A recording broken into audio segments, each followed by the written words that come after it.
പൊതുവേ നമ്മൾ പറയാറുണ്ട് ഇപ്പോൾ ഒന്ന് കൂടിയിട്ടേ കുറയുള്ളൂ ആയുർവേദം സ്റ്റാർട്ട് ചെയ്താൽ. അതൊരു മിത്താണോ അതൊരു ഫാക്റ്റാണോ? ആയുർവേദത്തിനെ കുറിച്ച് പറയുമ്പോൾ നമ്മൾ എപ്പോഴും കേൾക്കുന്ന പരാതികൾ കുറച്ചുണ്ട്. ഇപ്പോൾ വേണ്ടത്ര റിസർച്ച് നടക്കുന്നില്ല. നമ്മൾ പണ്ടത്തെ താളിയോലകളിലുണ്ടായിരുന്ന ഇൻഫർമേഷൻ തന്നെയാണ് ഇപ്പോഴും നമ്മൾ ചെയ്തുകൊണ്ടിരിക്കുന്നത്. അതുകൊണ്ട് തന്നെ അതിനൊന്നും ഒരു സയൻറ്റിഫിക് ബേസ് ഇല്ല.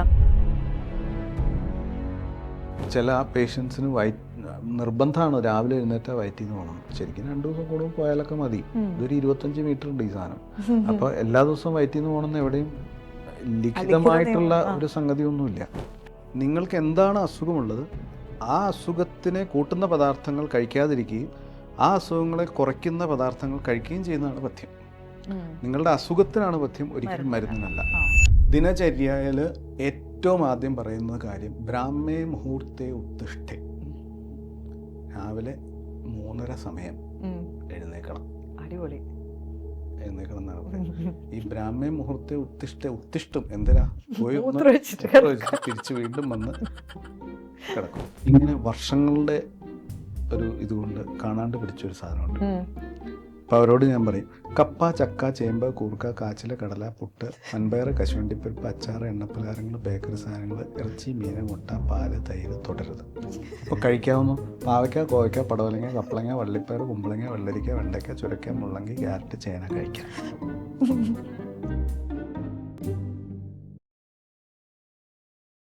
നമസ്കാരം. ഇന്നത്തെ ചാറ്റ് വിത്ത് എക്സ്പേർട്ടിൽ എനിക്ക് വളരെ വേണ്ടപ്പെട്ട ഒരാളെയാണ് കൊണ്ടുവന്നിട്ടുള്ളത്. നമുക്ക് വേണമെങ്കിൽ ഞങ്ങളുടെ ഒരു ഫാമിലി ഡോക്ടർ എന്ന് പറയാവുന്ന ഡോക്ടർ സതീഷ് വാര്യർ. അദ്ദേഹം സീനിയർ മെഡിക്കൽ ഓഫീസറാണ്, district hospital Thodupuzha. Welcome doctor. Thank you. അദ്ദേഹം ഒരു ആയുർവേദ ഡോക്ടറാണ്. തൊടുപുഴ നമ്മുടെ വീടിനടുത്താണ്. അതുകൊണ്ട് നമ്മൾ എന്താവശ്യമുണ്ടെങ്കിലും ഓടിച്ചെന്ന് ശല്യം ചെയ്യുന്ന വ്യക്തിയാണ്.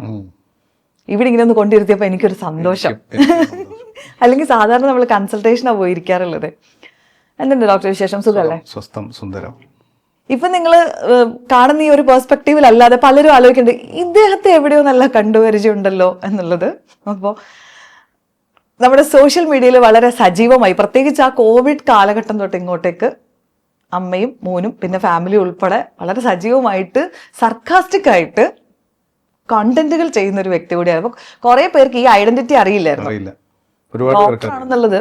ഇപ്പൊ ആളുകൾ കാണുമ്പോൾ വിചാരിക്കുക ഈ പുള്ളി ഇത്ര തമാശയൊക്കെ അടിച്ചിട്ട് ഇത്ര ഗൗരവമുള്ളൊരു പ്രൊഫഷൻ കൈകാര്യം ചെയ്യുന്ന ഒരാളാണെന്നുള്ള ആ ഒരു കൺസേൺ വരാറുണ്ടോ? തിരിച്ചും ചിന്തിക്കാറുണ്ട്, ഈ പ്രൊഫഷനിലുള്ള ആളാണോ ഇതൊക്കെ ചെയ്തത്? പണിയൊന്നുമില്ലേ? ആ കറക്റ്റ്. എന്റെ ഫാദറിലേക്കൊക്കെ ആദ്യം അച്ഛനൊക്കെ ഇത് ഭയങ്കര ബുദ്ധിമുട്ടാണ്. അച്ഛൻ വളരെ സീരിയസ് ആയിട്ട് ഡോക്ടർ എന്നൊക്കെ പറയുന്ന അങ്ങനെയുള്ള അത്ര മുതിർന്ന തലമുറയിലുള്ള ആളാണല്ലോ. അച്ഛൻ നോക്കിയപ്പോൾ കുറച്ച് ദിവസം കഴിഞ്ഞപ്പോഴത്തേക്കും ഡോക്ടറിന്റെ ഭയങ്കര കോമഡി വീഡിയോ ഒക്കെ. അച്ഛൻ ഇതെന്താ ഇങ്ങനെയൊക്കെ? അച്ഛനത് എടുക്കാൻ കുറച്ച് സമയം എടുത്തു. പിന്നെ എന്റെ പ്രൊഫഷൻ ഞാൻ ക്യാരി ചെയ്യുന്നുണ്ട്. അപ്പം ഇത് സോഷ്യൽ സറ്റയർ ഓഫ് കോഴ്സ്, അത് അത്രയെങ്കിലും നമ്മൾ സമൂഹത്തിനോട് കടപ്പെട്ടിരിക്കുന്നു, അത് പറയേണ്ടതുണ്ടല്ലോ. തീർച്ചയായിട്ടും. ഇതിനെങ്ങനെ സമയം കിട്ടുന്നത്? സമയം ഉണ്ടാക്കുന്നതാണ്, നമ്മൾ ഉണ്ടാക്കുന്നത് തന്നെയാണല്ലോ സമയം. അപ്പോൾ ഇടയിൽ ഒരു 1/2 മണിക്കൂർ 1 മണിക്കൂറൊക്കെ ബ്രേക്ക് കിട്ടിയാൽ എനിക്ക് വേറെ ആക്ടിവിറ്റീസ് ഒന്നുമില്ല. ഹോസ്പിറ്റൽ, റെസിഡൻസ് പ്രാക്ടീസ്, ഇത് വേറെ ഒരു ആക്ടിവിറ്റീസും ഇല്ല. അതെ. ഡോക്ടറിന്റെ കൺസൾട്ടിങ് റൂമിലേക്ക് വരുമ്പോഴാണെങ്കിൽ നമുക്ക് ഏറ്റവും ആദ്യം കാണുമ്പോൾ തൊട്ട് കണക്ട് ചെയ്യുന്ന ഒരു കാര്യം എന്ന് വെച്ചാൽ ഡോക്ടർ നല്ല ലിസണർ ആണെന്നുള്ളതാണ്. നല്ലോണം സമയം തന്ന് കേട്ട്. അപ്പോൾ പുറത്തിരിക്കുന്ന പേഷ്യൻസിന് ആക്ച്വലി ഒരു വെയിറ്റിംഗ് ടൈം കൂടുകയാണല്ലോ. കാരണം അകത്ത് പോയ ആൾ നല്ല സമയം എടുക്കുന്നുണ്ട്. പക്ഷെ അകത്ത് വരുന്ന ഒരാളെ സംബന്ധിച്ചിടത്തോളം ഇറ്റ്സ് വെരി ഇമ്പോർട്ടൻ്റ് അല്ലേ? ആ കേൾക്കുക എന്നുള്ളത് ഈ ഒരു ഡയഗ്നോസിലേക്ക് എത്തുമ്പോൾ എത്രത്തോളം പ്രധാനപ്പെട്ടതാണ്? അതിൽ ഈ പുറത്തിരിക്കുന്ന ആൾക്ക് അപ്പം അലോസരം ഉണ്ടായാലും അയാൾ അകത്ത് കയറി കഴിയുമ്പോൾ അയാളുടെ അലോസരം മാറും. അതെ അതെ, ഉറപ്പായിട്ടും. പിന്നെ അയാൾ പുറത്തേക്ക് ഇറങ്ങുമ്പോൾ പുറത്തിരിക്കുന്ന ആൾ ഇയാളുടെ മുഖത്തേക്ക് ഇങ്ങനെ ഒന്നും യൂട്യൂബ് ഫോട്ടോസ്. അപ്പൊ അങ്ങനെ വന്ന് കഴിഞ്ഞ അതൊരു അങ്ങനെ കേട്ടാലാണ് നമുക്ക് പല കാര്യങ്ങളും മനസ്സിലാകാൻ പറ്റുള്ളൂ. പിന്നെ രോഗി വരുന്നത് നമ്മളുടെ അടുത്ത് സംസാരിക്കാനാണ്. അവരുടെ പ്രശ്നങ്ങൾ എന്താണെന്ന് നമ്മൾ കൃത്യമായിട്ട് മനസ്സിലാക്കാൻ വേണ്ടിയിട്ടാണ് അവർ നമ്മൾ അങ്ങോട്ട് പോയി വിളിക്കുകയല്ല, അവർ നമ്മളെ അന്വേഷിച്ച് വരികയാണ്. അപ്പം അന്വേഷിച്ച് വരുമ്പോൾ അവരുടെ പ്രശ്നങ്ങൾ കേൾക്കാനുള്ള ഒരു ബാധ്യത അതിപ്പോൾ ഏത് ഡോക്ടറായാലും അയാൾക്കുണ്ട്. I strongly believe that he should be or she should be a very good listener at first. എന്നാലാണ് നമുക്ക് ലീഡിങ് ക്വസ്റ്റ്യൻസ് ചോദിക്കാൻ പറ്റുള്ളൂ. നമ്മൾ കുറേ ക്വസ്റ്റ്യൻസ് ചോദിക്കുന്നു, ആ ക്വസ്റ്റ്യൻസിൻ്റെ ആൻസറിൽ നിന്ന് നമ്മളൊരു രോഗം ഐഡൻറ്റിഫൈ ചെയ്യാൻ ശ്രമിക്കുന്നു. അതിനെ എസ്റ്റാബ്ലിഷ് ചെയ്യാനോ അല്ലെങ്കിൽ അതിനെ സഹായിക്കുന്ന രീതിയിൽ നമ്മൾ കുറേ ലബോറട്ടറിക്കൽ ഇൻവെസ്റ്റിഗേഷൻസോ ഒപ്പം തന്നെ X-rays and other scan or something, അതെല്ലാം നമ്മൾ അതിന് ആ ക്ലിനിക്കൽ ഡയഗ്നോസിസിനെ എസ്റ്റാബ്ലിഷ് ചെയ്യാൻ വേണ്ടി നമ്മൾ ഉപയോഗിക്കുന്നു. ഇതെല്ലാം മനസ്സിലാക്കണമെങ്കിൽ നമ്മൾ ഈ രോഗി പറയുന്നത് ശ്രദ്ധിച്ച് കേൾക്കണം. അത് വളരെ അത്യാവശ്യമാണ്. അതുകൊണ്ട് I am a good listener. I prefer to be a good listener as well. ഈ ആയുർവേദത്തിന്റെ പെർസ്പെക്റ്റീവിൽ എങ്ങനെയാണ് മനസ്സിനെ നോക്കി കാണുന്നത്? മനസ്സ്, ഇപ്പോൾ ഫോർ എക്സാമ്പിൾ ഭഗവത്ഗീത തന്നെ പറയുകയാണ്. ഇപ്പം ഇന്ത്യൻ ഭാരതീയ സിദ്ധാന്തങ്ങളിൽ പറയുമ്പം അർജുനൻ കൃഷ്ണനോട് പറയുന്നുണ്ട്, ചഞ്ചലം ഹി മനഃ കൃഷ്ണ എന്ന് വെച്ച് കഴിഞ്ഞാൽ ഇതെല്ലാം കാണുമ്പോൾ എൻ്റെ കൃഷ്ണ, എൻ്റെ മനസ്സ് ചഞ്ചലപ്പെട്ടു പോവുകയാണ്. അപ്പോൾ കൃഷ്ണൻ പറഞ്ഞു, യുദ്ധം ജയിക്കാൻ ഈ ചഞ്ചല മനസ്സുകൊണ്ട് പോയിട്ട് കാര്യമില്ല, അങ്ങോട്ട് വെയിറ്റ് ചെയ്യുക, എന്നാലേ യുദ്ധം ജയിക്കുള്ളൂ എന്ന്. ആ സംഗതി അർജുനൻ ഏറ്റെടുത്തിട്ടാണ് ഈ പറയുന്ന യുദ്ധം പിന്നെ ജയിക്കുകയും അങ്ങനെയുള്ള കഥ പറയുന്നത്.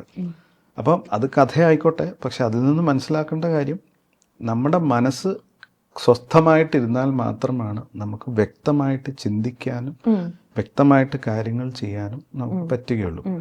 അപ്പോൾ ഈ ഒരു രോഗി വരുമ്പോൾ ആ രോഗിയെ മനസ്സിലാക്കുന്നതിനോടൊപ്പം തന്നെ അയാളുടെ മാനസികാവസ്ഥയും നമ്മൾ മനസ്സിലാക്കേണ്ടത് വളരെ അത്യാവശ്യമാണ്.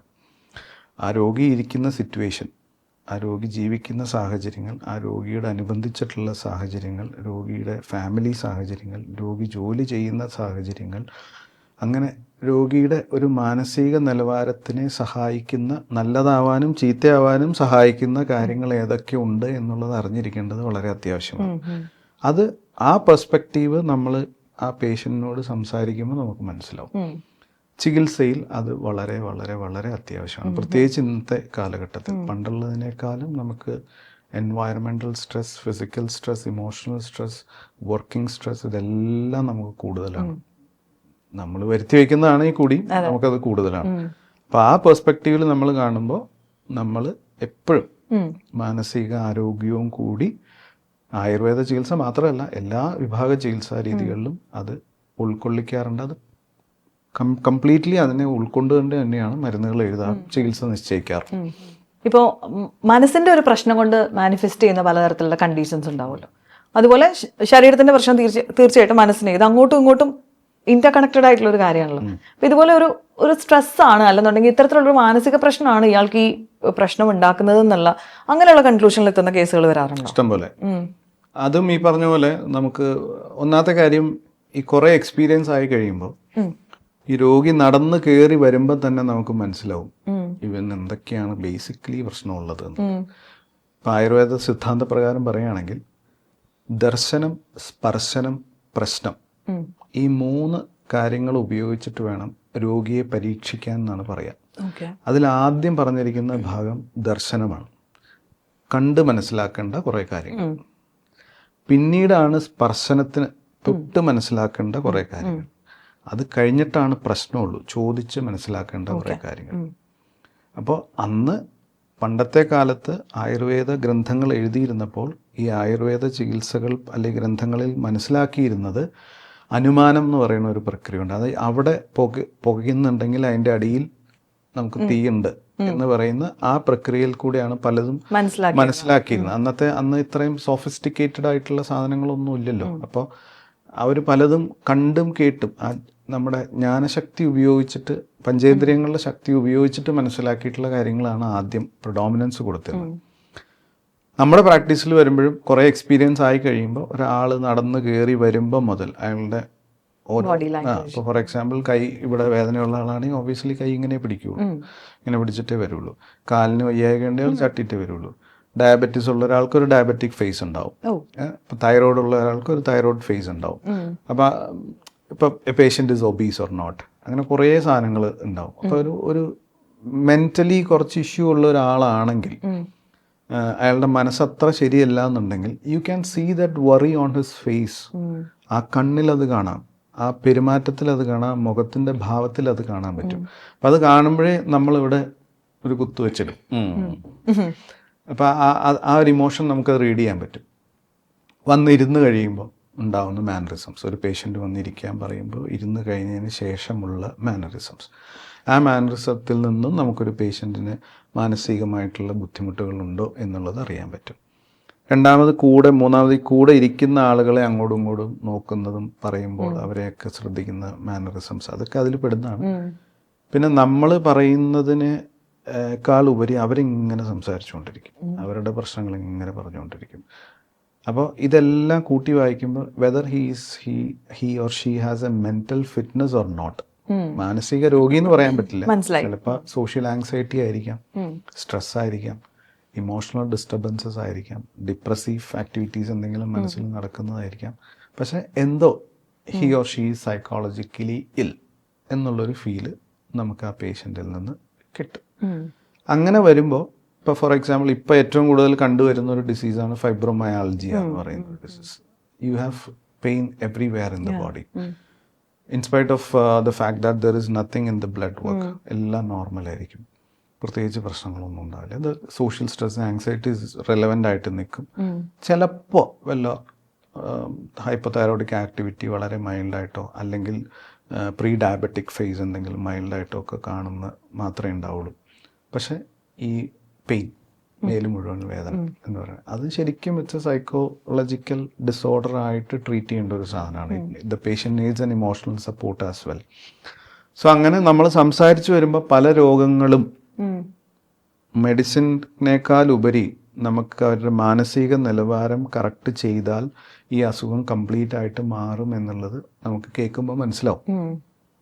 പക്ഷേ രോഗികളോട് അത് ചിലപ്പോൾ മുഖത്ത് നോക്കി പറയാൻ പറ്റിയെന്ന് വരില്ല. അവർക്ക് എന്തോ ഭയങ്കര അസുഖമുണ്ട് എന്നുള്ളൊരു തോന്നലിൽ വരുമ്പോൾ മാനസികമായിട്ടുള്ള ബുദ്ധിമുട്ടുകൾ ഉണ്ട് എന്നുള്ളത് നമ്മൾ പറഞ്ഞു കഴിഞ്ഞാൽ അത് അവർക്ക് ഉൾക്കൊള്ളാൻ പറ്റില്ല. ആ ഉൾക്കൊള്ളില്ല എന്ന് പറയുന്ന ഫാക്ടർ നമ്മളിപ്പോൾ എന്ത് മരുന്ന് കൊടുത്താലും അത് അവർക്ക് കേൾക്കില്ല. പുറത്തേക്ക് ഇറങ്ങിയിട്ട് അവർ പറയും the doctor is not good, ഞാൻ ഉദ്ദേശിച്ച പോലെയല്ല അയാൾ പറഞ്ഞതെന്നുള്ളൊരു ഇത് വരും. പക്ഷെ we know that it is that അദ്ദേഹത്തിന് ആ പ്രശ്നമുള്ളതാണ് അദ്ദേഹത്തിൻ്റെ കുഴപ്പം എന്നുള്ളത് നമുക്കത് മനസ്സിലാക്കാൻ പറ്റും. സോ ഇത്തരത്തിലുള്ള മാനസിക വ്യവഹാരങ്ങളെ കൈകാര്യം ചെയ്യുമ്പോൾ unless until you are not a good listener you cannot understand it. മനസ്സിലായി. അതും ഇതിൻ്റെ അകത്തുണ്ട്. So almost all diseases have a part of mental stuff in it. എല്ലാത്തിലും ഒരു ചെറിയ, കാരണം ഏത് രോഗിയും അയാളുടെ രോഗത്തിനെ പറ്റി ആങ്ഷ്യസ് ആയിരിക്കും. അതെ, ഇപ്പൊ ഗൂഗിളിംഗ് ഉള്ള കാരണം ഹൈലി ആങ്ഷ്യസ് ആയിരിക്കും. ഈ ഹൈലി ആങ്സൈറ്റിയിൽ വരുന്ന ഒരു ഭാഗമുണ്ട്. ഇപ്പോൾ ഫോർ എക്സാമ്പിൾ ഇവിടെ ഒരു ചൊറി വന്നു എന്ന് വിചാരിക്കുക, അല്ലെങ്കിൽ ഒരു പാട് വന്നു എന്ന് വിചാരിക്കുക. ഈ പാട് വന്നു എന്നുള്ളത് നമ്മൾ ആദ്യം കണ്ണാടി നോക്കുമ്പോൾ ഈ പാട് കാണുന്നു, എന്തോ പ്രശ്നമുണ്ടല്ലോ എന്ന്. അത് കഴിഞ്ഞ് നമ്മൾ സെൽഫ് ഡയഗ്നോസിസിലേക്ക് പോകണം. You take the picture and Google it, Google lens വഴി നോക്കും. അല്ലെങ്കിൽ you just Google there is a scar mark അല്ലെങ്കിൽ mark on my face just happen 2 days ago എന്നിട്ട് ഗൂഗിൾ ചെയ്ത് നോക്കുമ്പോൾ ആ സ്കാറിൻ്റെ കുറേ ഡീറ്റെയിൽസ് വരും. അതിൻ്റെ ഏറ്റവും അടിയിൽ ആദ്യമൊക്കെ കൊച്ചു കൊച്ചു അസുഖം ഉണ്ടാവും. അതിൻ്റെ ഏറ്റവും അടിയിൽ it can be skin cancer, it can be some other cancer. നമ്മൾ അവിടെ സ്റ്റക്കാവും. അപ്പം നമ്മൾ പിന്നെ ഈ ക്യാൻസർ ആണോ ഇത് എന്നുള്ള തോന്നലിലേക്ക് നമ്മൾ പോകും. ഊണിലും ഉറക്കത്തിലും എല്ലാത്തിലും ആ ചിന്ത കയറി വരും. ഓബിയസ്ലി നമ്മൾ എന്ത് ചെയ്യും, നമ്മളുടെ ശരീരത്തിന് കിട്ടുന്ന കമാൻഡ് എനിക്ക് ക്യാൻസർ വേണം, എനിക്ക് ക്യാൻസർ വേണം, ഇതനുസരിച്ചിട്ട് പ്രവർത്തിക്കുന്ന സാധനമാണല്ലോ ഇത്. ഇവിടെ ഇത് ക്യാൻസറാണ്, ഇവിടെ കിട്ടുന്ന കമാൻഡ് ഇത് ക്യാൻസർ. പതുക്കെ ശരീരം തന്നെ അതിനുള്ളൊരു സംഗതി ഉണ്ടാക്കും. അതുകൊണ്ടാണ് ഈ മെൻ്റൽ ഡിസോർഡേഴ്സ് എപ്പോഴും, അല്ലെങ്കിൽ മാനസികമായിട്ടുണ്ടാകുന്ന വിഷമങ്ങൾ നമ്മൾ ഉദ്ദേശിച്ച് ഒരാൾ വണ്ടി ഓടിക്കുന്നു, ഇടിക്കും വിചാരിച്ച് വണ്ടി ഓടിച്ചാൽ വണ്ടി എന്ന് പറഞ്ഞ പോലെ നമ്മൾ ഈ നെഗറ്റീവ് തോട്ടിൽ നമുക്കെന്തോ വലിയ അസുഖമാണ് എന്നുള്ള തോട്ടിലേക്ക് നമ്മൾ ചിന്തിച്ചുകൊണ്ടിരുന്നാൽ ഡെഫിനറ്റായിട്ടും ആ ഡിസീസ് അവിടെ സംഭവിക്കും. അത് ശരീരത്തിൻ്റെ ഒരു രീതി അങ്ങനെയാണ്, ശരീരം പ്രവർത്തിക്കുന്ന ഒരു രീതി അങ്ങനെയാണ്. പുതിയ തലമുറകളിലുള്ള ചിന്താഗതികളും പുതിയ തലമുറകളിലുള്ള റിസർച്ചുകളും കൊണ്ട് എത്തിക്കുന്നതും ഈ ഒരു പോയിന്റിലേക്കാണ്. So mental wellbeing is very important in all diseases. Okay, doctor അതുപോലെ എപ്പോഴും ചെയ്യുന്നൊരു പ്രാക്ടീസ് ഞാൻ കണ്ടിട്ടുള്ളത്, ഡോക്ടർ ഇത് കൃത്യമായിട്ട് എക്സ്പ്ലെയിൻ ചെയ്ത് കാണിക്കാറുണ്ട്. നമ്മുടെ ബോഡിയുടെ ഈ പാർട്ടിലാണ്, അത് ചിലപ്പോൾ ഇമേജസ് ഒക്കെ എടുത്ത് വൃത്തിയായിട്ട് കാണിച്ചു തരും. നിങ്ങളുടെ ബോഡിയുടെ ഇന്ന പാർട്ടിൽ ഇവിടെ കണ്ടോ, ഇവിടെ ഒരു പ്രശ്നമുണ്ട്, ഇത് ഇങ്ങനെയല്ല ഇരിക്കേണ്ടത്. അത് എക്സ്പ്ലെയിൻ ചെയ്യുന്നു. ഞാൻ എന്തിനെയാണ് അഡ്രസ്സ് ചെയ്യുന്നത് എന്നുള്ളത് വളരെ കൃത്യമായിട്ട് പറഞ്ഞു കൊടുക്കുന്ന ഒരു പ്രോസസ്സ് ഉണ്ട്. അത് എത്രത്തോളം ഹെൽപ്പ് ചെയ്യാറുണ്ട്? അത് ഏറ്റവും കൂടുതൽ ഹെൽപ്പ് ചെയ്യുന്നത് ഇപ്പം അഗെയിൻ പറഞ്ഞ പോലെ അത് പേഷ്യൻറ്റിൻ്റെ മൈൻഡ് സെറ്റിനെയാണ് ഏറ്റവും കൂടുതൽ. എനിക്ക് അതുകൊണ്ടെന്ന് വെച്ചാൽ it is my responsibility or any doctors responsibility to explain ഇതിലെന്താണ് നിങ്ങളുടെ പ്രശ്നം എന്താണ് എന്നുള്ളത് മനസ്സിലാക്കി ആ പേഷ്യൻറ്റിനെ മനസ്സിലാക്കിക്കുക എന്നുള്ളത് it is a responsibility of a doctor. Skeleton ഒക്കെ എടുത്ത് വെച്ച് കാണിച്ചല്ലേ ഇത് ഇങ്ങനെയാണ്, ഈ ബോണാണ് പ്രശ്നം എന്നൊക്കെ. അത് നമ്മൾ കാണിച്ചു കൊടുക്കേണ്ട എൻ്റെ റെസ്പോൺസിബിലിറ്റിയാണ്. അതിൽ ബേസിക്കലി നമ്മൾ എയിം ചെയ്യുന്നത് ഈ പേഷ്യൻ്റ് രോഗി അറിയണം രോഗിയുടെ രോഗം എന്താണ്. എന്നാലാണ് അയാളോട് ശ്രദ്ധിക്കേണ്ട കാര്യങ്ങൾ പറഞ്ഞാൽ അയാൾ ശ്രദ്ധിക്കുകയുള്ളൂ, കൊടുക്കുന്ന മരുന്നുകളോട് അയാൾക്കൊരു വിശ്വാസം ഉണ്ടാവുള്ളൂ, പറയുന്ന ഡോക്ടറോടും അയാൾക്കൊരു വിശ്വാസം ഉണ്ടാവുള്ളൂ, അയാൾ നമ്മൾ പറയുന്ന ഇൻസ്ട്രക്ഷൻസ് കൃത്യമായിട്ട് ഫോളോ ചെയ്യുള്ളൂ. എസ്പെഷ്യലി രോഗി അറിയണം, രോഗി മനസ്സിലാക്കണം അയാളുടെ അസുഖം എന്താണെന്നുള്ളത്. അത് മനസ്സിലാക്കുന്നതെന്ന് വെച്ചാൽ ഇപ്പം നമുക്ക് ചെയ്യാൻ പറ്റാത്ത കേസാണെങ്കിൽ, ഇപ്പം എനിക്ക് എൻ്റെ കയ്യിൽ നിൽക്കില്ല എന്ന് തോന്നുന്നു, ഇപ്പം എല്ലാ അസുഖങ്ങളും എല്ലാവർക്കും ചികിത്സിച്ച് ഭേദമാക്കാൻ പറ്റില്ലല്ലോ. അപ്പോൾ ഇവിടെയാണ് പ്രശ്നം, നിങ്ങൾ ഇന്ന ആളെയാണ് കാണേണ്ടത്, ഇന്ന ഡോക്ടറെ കണ്ട് നിങ്ങൾ ഫർദർ ചികിത്സ ചെയ്യണം എന്ന് പറയുന്ന ആ രോഗിക്ക് കൊടുക്കുന്ന ഏറ്റവും വലിയ അഡ്വൈസാണ് ശരിക്കും.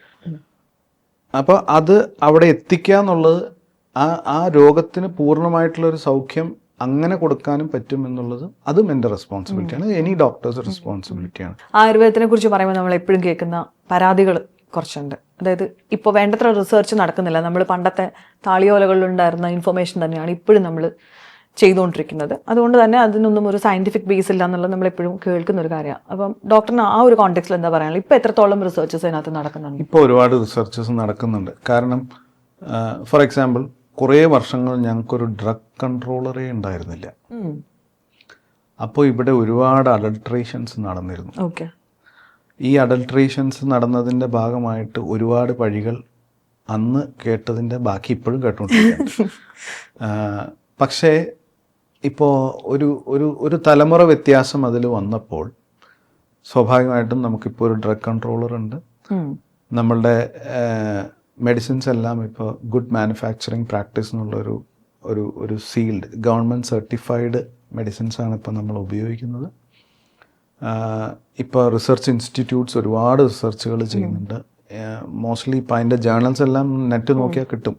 ഓൾമോസ്റ്റ് ഇപ്പോൾ സെൻട്രൽ കൗൺസിലിൻ്റെ തന്നെ ഒരുപാട് റിസർച്ച് ഇൻസ്റ്റിറ്റ്യൂട്ട്സ് കേരളത്തിൽ തന്നെ ചെറുതുരുത്തിയിലുണ്ട്. അവിടെയൊക്കെ നല്ല വർക്കുകൾ റിസർച്ച് ഓറിയൻറ്റഡ് ആയിട്ട് നടക്കുന്നുണ്ട്. ഓൾമോസ്റ്റ് ഓൾ ആയുർവേദിക് കോളേജസ് എല്ലായിടത്തും ഇപ്പോൾ പോസ്റ്റ് ഗ്രാജുവേഷനും PhD സബ്ജക്ട്സുമായിട്ടുണ്ട്. അവിടെയും നല്ല രീതിയിൽ റിസർച്ചസ് നടക്കുന്നുണ്ട്.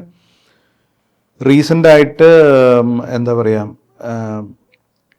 പല സ്കോളേഴ്സും ഇപ്പോൾ ഈ മറ്റ് നമ്മളുടേതായൊരു സിസ്റ്റം വിട്ടിട്ട് മറ്റ് സിസ്റ്റത്തിനോട് കൊളാബറേറ്റ് ചെയ്തുകൊണ്ട്, ഫോർ എക്സാമ്പിൾ ഇപ്പോൾ കാർഷിക സർവകലാശാലയുമായി ചേർന്ന് ആയുർവേദത്തിൻ്റെ റിസർച്ചസ് നടത്തുന്നത്. ദാറ്റ് ഈസ് ഈ ഡ്രഗ് ഓറിയൻറ്റഡ് ആയിട്ടുള്ള പുതിയ എന്നുവെച്ചാൽ അവർ കുറേയും കൂടി ആ ഒരു ചെടിയുടെ ആൽക്കലോയിഡും മറ്റ് സാധനങ്ങളൊക്കെ എടുക്കുന്നതിൽ അവർ കുറേയും കൂടി മുമ്പിലായിരിക്കുമല്ലോ ഈ കാർഷിക അപ്പം നമ്മൾക്ക് അതെങ്ങനെ ഉപയോഗപ്പെടുത്താം, അതിങ്ങനെ ഇൻകോർപ്പറേറ്റ് ചെയ്തിട്ടുള്ള സ്റ്റഡീസ് നടക്കുന്നുണ്ട്. അതെല്ലാം ഇപ്പോൾ റീസെൻ്റായിട്ട് എല്ലാ ജേർണൽസും you can get it from the internet. ഒരു കാലത്ത് ഇതൊന്നും ഉണ്ടായിരുന്നില്ല. അന്ന് സ്ഥിതി ഇങ്ങനെ ആയിരുന്നുമില്ല. കാരണം അന്ന് ഈ ഇട്ടാവട്ട കേരളത്തിൽ മാത്രം നമുക്ക് പ്രാക്ടീസ് ചെയ്യാവുന്ന, അല്ലെങ്കിൽ ഈ ഇന്ത്യ എന്ന് പറയുന്ന ഈ മഹാരാജ്യത്ത് മാത്രം പ്രാക്ടീസ് ചെയ്ത് നിൽക്കാവുന്ന ഒരു മെഡിസിൻ സിസ്റ്റമായിട്ട് അത് നിൽക്കുകയായിരുന്നു. പലപ്പോഴും പല അന്യ സംസ്ഥാനങ്ങളിലും ഈ പറയുന്ന ഡോക്ടേഴ്സ് ഇപ്പോൾ BAMS പാസ്സായാലും അവർക്ക് അവിടെ ഒരു ഓപ്പർച്യൂണിറ്റി ഇല്ലാതിരുന്ന ഒരു കാലഘട്ടത്തിൽ, വർഷങ്ങൾക്ക് മുമ്പുള്ള കഥയാണ് ഞാൻ പറയുന്നത്, അവർ പലപ്പോഴും വേറെ ഏതെങ്കിലും ഹോസ്പിറ്റലിൽ 9 to 3 ഡോക്ടേഴ്സൊക്കെ ആയിട്ട് വർക്ക് ചെയ്യുന്ന സാഹചര്യങ്ങൾ ഉണ്ടായിരുന്നു. അപ്പോൾ അവർ അന്ധകാലത്ത് അവർ പറഞ്ഞിരുന്ന, അവർ പ്രാക്ടീസ് ചെയ്യുന്നത് 1 prick 1 pill, എന്നിട്ട് അത് കൊടുക്കുക, മരുന്ന് കഴിക്കുക. കാര്യം ആയുർവേദ ഡോക്ടേഴ്സാണ്, പക്ഷേ മോഡേൺ മെഡിസിൻ ആയിരുന്നു.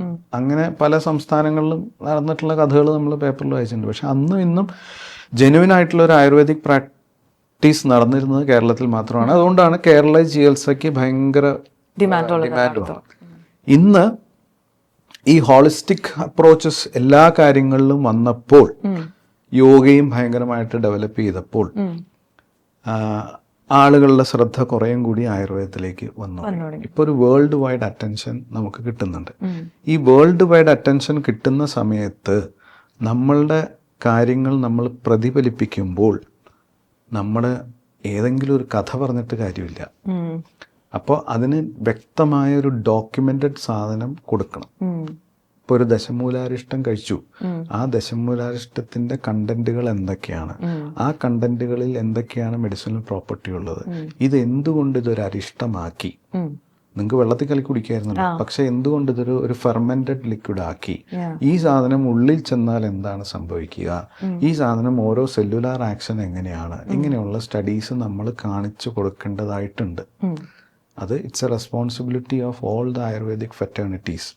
അതിപ്പോൾ വർഷങ്ങൾ കഴിഞ്ഞ ഒരു 10-20 വർഷമായിട്ട് അവർ ആ ആക്ടിവിറ്റീസ് നല്ല വൃത്തിയായിട്ട് ചെയ്യുന്നുണ്ട്. പക്ഷെ നമ്മൾ പുറമേക്ക് എത്തുന്നത്, ഇപ്പം ഞാനൊരു എക്സാമ്പിൾ പറഞ്ഞാൽ, എൻ്റെ നാട്ടിൽ ഒരാളുണ്ട്. ആ ആള് പണ്ടൊരു തിരുമുകാരൻ മാത്രമായിരുന്നു. പിന്നീട് അയാൾ ഒരു പ്രാക്ടീഷണർ എന്നുള്ള ലേബലിലേക്ക് വന്നു. കാരണം ഇപ്പോൾ ഒരു ആയുർവേദ ഡോക്ടറെ കാണണമെങ്കിൽ അയാൾക്ക് കൺസൾട്ടിങ് ഫീസ് കൊടുക്കണം. പിന്നെ അയാൾ ചിലപ്പോൾ ബ്ലഡ് നോക്കാൻ പറയും, ചിലപ്പോൾ എക്സ്റേ എടുക്കാൻ പറയും. പിന്നെ ഇത് കഴിഞ്ഞിട്ട് അയാൾ ചെയ്യുന്ന പ്രൊസീജിയേഴ്സിനൊക്കെ എന്തായാലും പൈസ ഉണ്ടാവും. ഈ പറഞ്ഞ ആളുടെ അടുത്ത് നിന്ന് എന്തെങ്കിലും നന്നാവതി ചേട്ടാ എന്ന് പറയും. അപ്പോൾ പുള്ളി നോക്കുമ്പോൾ, ഒരു രോഗി നോക്കുമ്പോൾ 50 രൂപയ്ക്ക് കൈ കെട്ടി വെച്ചു അല്ലെങ്കിൽ എന്തെങ്കിലും ചെയ്തു. അപ്പം അങ്ങനെ വന്ന അയാൾ ഭയങ്കരമായിട്ട് ഫ്ലറിഷായി, ഭയങ്കര പ്രാക്ടീസ്. ഞങ്ങളുടെ നാട്ടിൽ കേരളത്തിൽ തന്നെ അറിയപ്പെടുന്ന ഏറ്റവും വലിയൊരു ഓർത്തോപെഡിക് സ്പെഷ്യാലിറ്റി ഉണ്ട്, ഡോക്ടർ OT ജോർജ് എന്ന് പറഞ്ഞു. ആ OT ജോർജിനെ അങ്ങേർക്ക് പുച്ഛ, അയാൾക്കൊന്നും എക്സ്റേ നോക്കാൻ അറിയില്ല എന്നുള്ള രീതിയിലുള്ള ലെവലിലേക്ക് കാര്യങ്ങൾ പോയി. അപ്പോൾ ആ കുറ്റം പറയും. ഈ ഒരു ക്വാക്കറി വരുമ്പോൾ ഈ പേഷ്യൻ്റ് നാളെ കൈ ഒടിഞ്ഞു, അയാളുടെ അടുത്ത് പോയി, അയാൾ എന്തെങ്കിലും വെച്ച് കെട്ടി, നാളെ OT ജോർജിൻ്റെ അടുത്ത് തിരിച്ചു വന്നു ശരിയാവാനിട്ട്. വന്നു കഴിയുമ്പോൾ ഈ OT ജോർജ് ചോദിക്കുകയാണ്, ഇത് എവിടെ പോയാ ചെയ്തത്? അത് അവിടെ കാണിച്ചു. അപ്പം ഞങ്ങൾ ചിലപ്പോൾ നമ്മളവിടെ ഒരു 6-7 പ്രാക്ടീഷണേഴ്സ് ഉണ്ടാവും. ഈ പ്രാക്ടീഷണേഴ്സ് എല്ലാം നമ്മൾ 6-7-8-9 കൊല്ലം പഠിച്ചിട്ടാണ് ഇത് ചെയ്യാതിരിക്കണേ. ഈ ആളുടെ അടുത്ത് കേൾക്കുമ്പോൾ സ്വാഭാവികമായിട്ടും ഈ OT ജോർജ് വിചാരിക്കും ഞങ്ങൾ ആയുർവേദക്കാരെല്ലാം ഇതാണ്. അപ്പം അയാൾ കാണിച്ച പഴിയും നമുക്ക് കിട്ടും. ഈ തട്ട് കുറേ ആളായി കിട്ടിക്കൊണ്ടിരിക്കുകയാണ്. അതിൽ നിന്നൊരു മോചനം സാധ്യമാണോ എന്ന് വെച്ചാൽ അറിയില്ല. അതിന് വേണ്ടിയിട്ട് ശക്തമായ നടപടികൾ എടുക്കാൻ Ayurveda medical association of India എന്ന് പറയുന്ന ഞങ്ങളുടെ ആയുർവേദ ഡോക്ടർമാരുടെ സംഘടനയുണ്ട്. ആ സംഘടന അതിന് ശക്തമായിട്ടുള്ള സാധനങ്ങൾ എടുത്തിട്ടുണ്ട്, സ്റ്റെപ്പുകൾ എടുത്തിട്ടുണ്ട്. ഗവൺമെൻറ് ഈസ് ഓൾസോ വളരെ ഹെൽപ്ഫുള്ളാണ്. നല്ല ഡിസിഷൻസ് ഇപ്പോൾ വന്നുകൊണ്ടിരിക്കുന്നുണ്ട് ക്വാക്കറി കണ്ടമാനം ചെയ്യാൻ.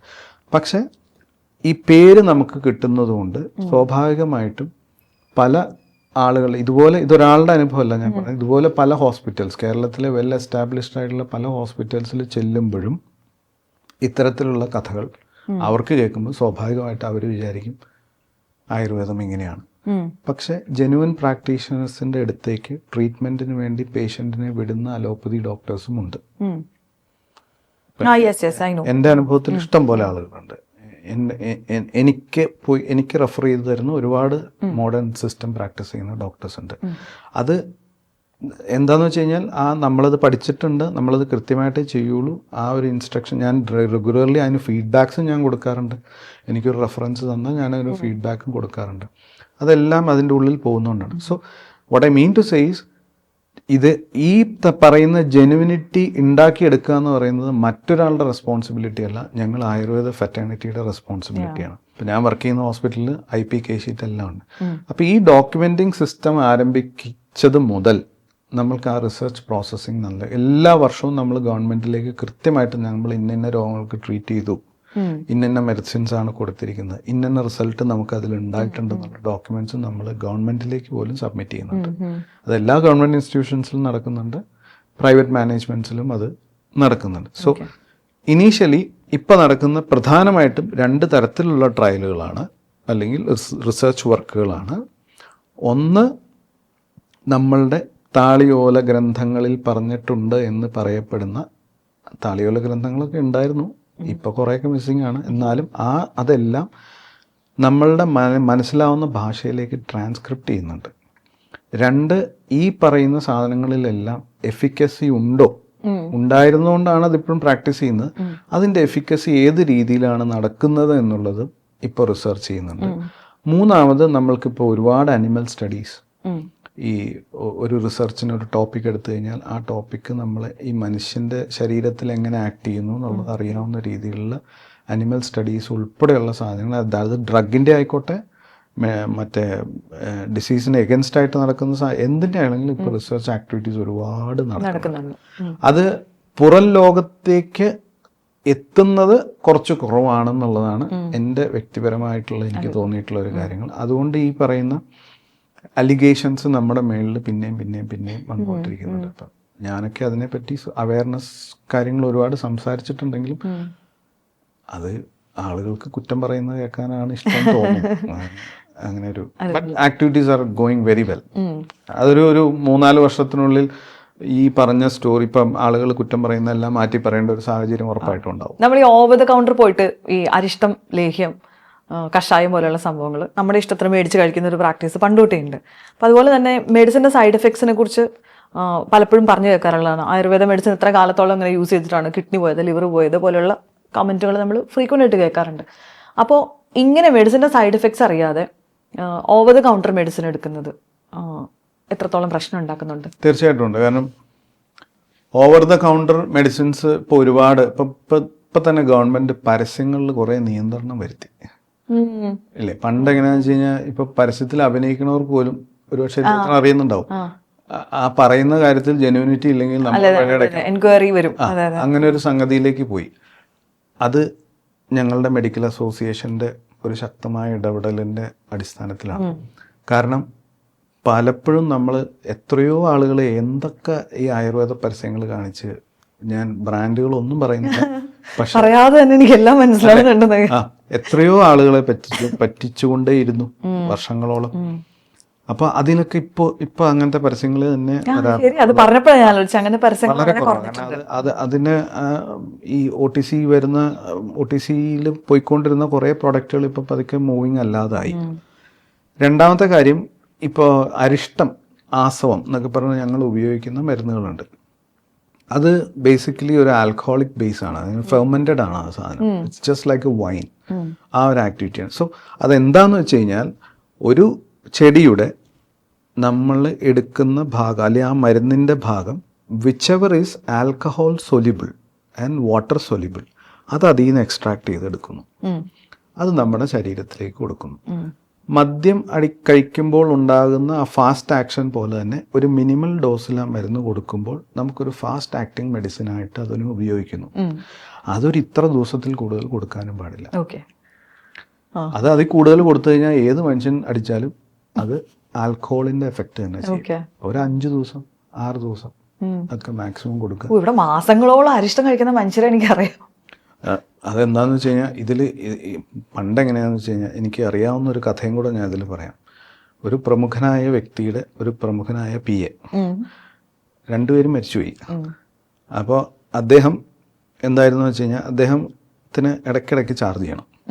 അപ്പോൾ അദ്ദേഹം അതിന് കണ്ട ഒരു മാർഗം എന്താണെന്ന് വെച്ച് കഴിഞ്ഞാൽ, അദ്ദേഹത്തിൻ്റെ വീട്ടിൽ അലമാരിയുടെ ഉള്ളിൽ ഈ അരിഷ്ടത്തിൽ മിക്സ് ചെയ്ത് വെക്കും. അപ്പം ഇടയ്ക്ക് പുള്ളി ഇങ്ങനെ പോയിട്ട് ഒരു ഗ്യാസ് കൊടുക്കും.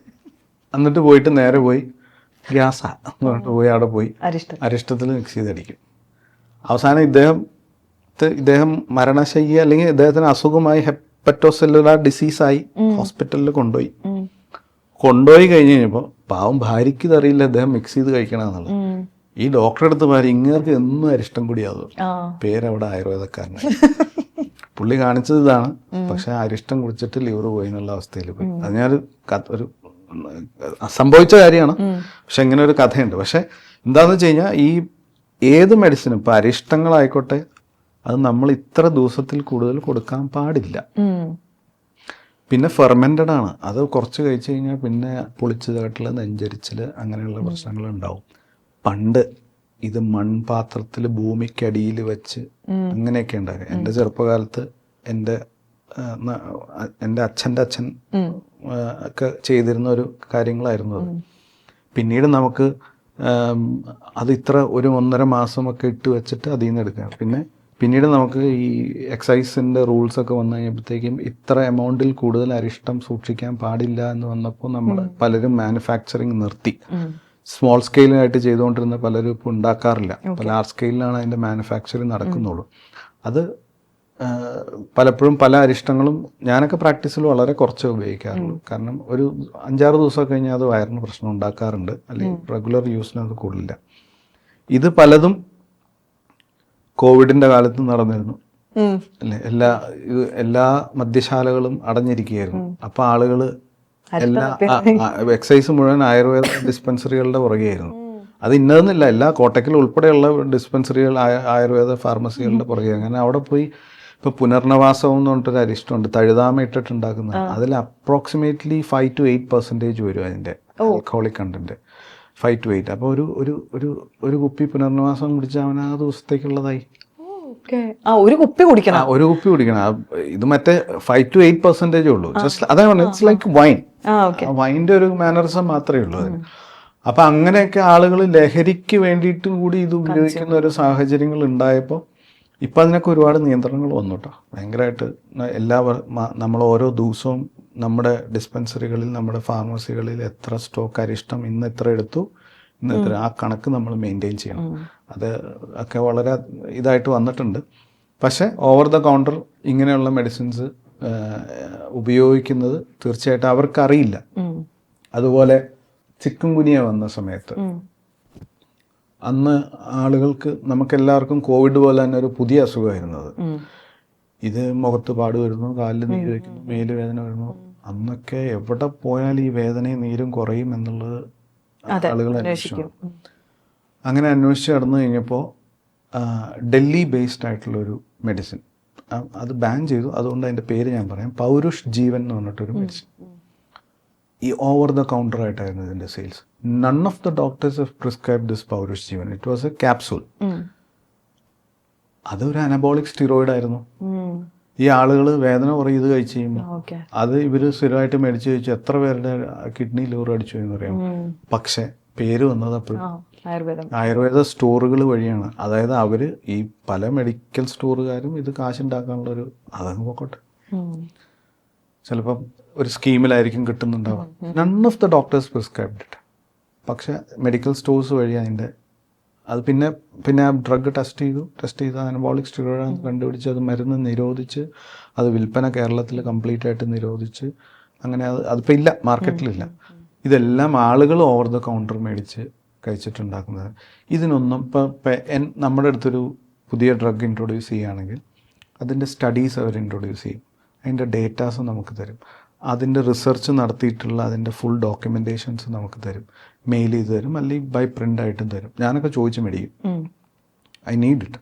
കാരണം അല്ലെങ്കിൽ ഞാനത് പ്രിസ്ക്രൈബ് ചെയ്യുമ്പോൾ എനിക്കൊരു ഓതൻറ്റിസിറ്റി ഉണ്ടാവണം. ഒപ്പം തന്നെ നമ്മളുടെ പ്രാക്ടീസിന് അത് കളങ്കം വരാനും പാടില്ല. ഇപ്പം മുട്ടുവേദനയ്ക്ക് ഒരു ക്യാപ്സൂള് ഭയങ്കരമായിട്ട് ഇതിലുണ്ടായിരുന്നു. മുട്ടുവേദനയ്ക്ക് ആ തൈലം, എൻ്റെ മുട്ടുവേദന പോയി, എൻ്റെ നടുവേദന പോയി എന്നൊക്കെ പറഞ്ഞിട്ട് പല ഇതിലും വരാറുണ്ടായിരുന്നു. None of the doctors have prescribed it. അത് ഓവർ ദ കൗണ്ടർ മെഡിസിൻ ആയിരുന്നു.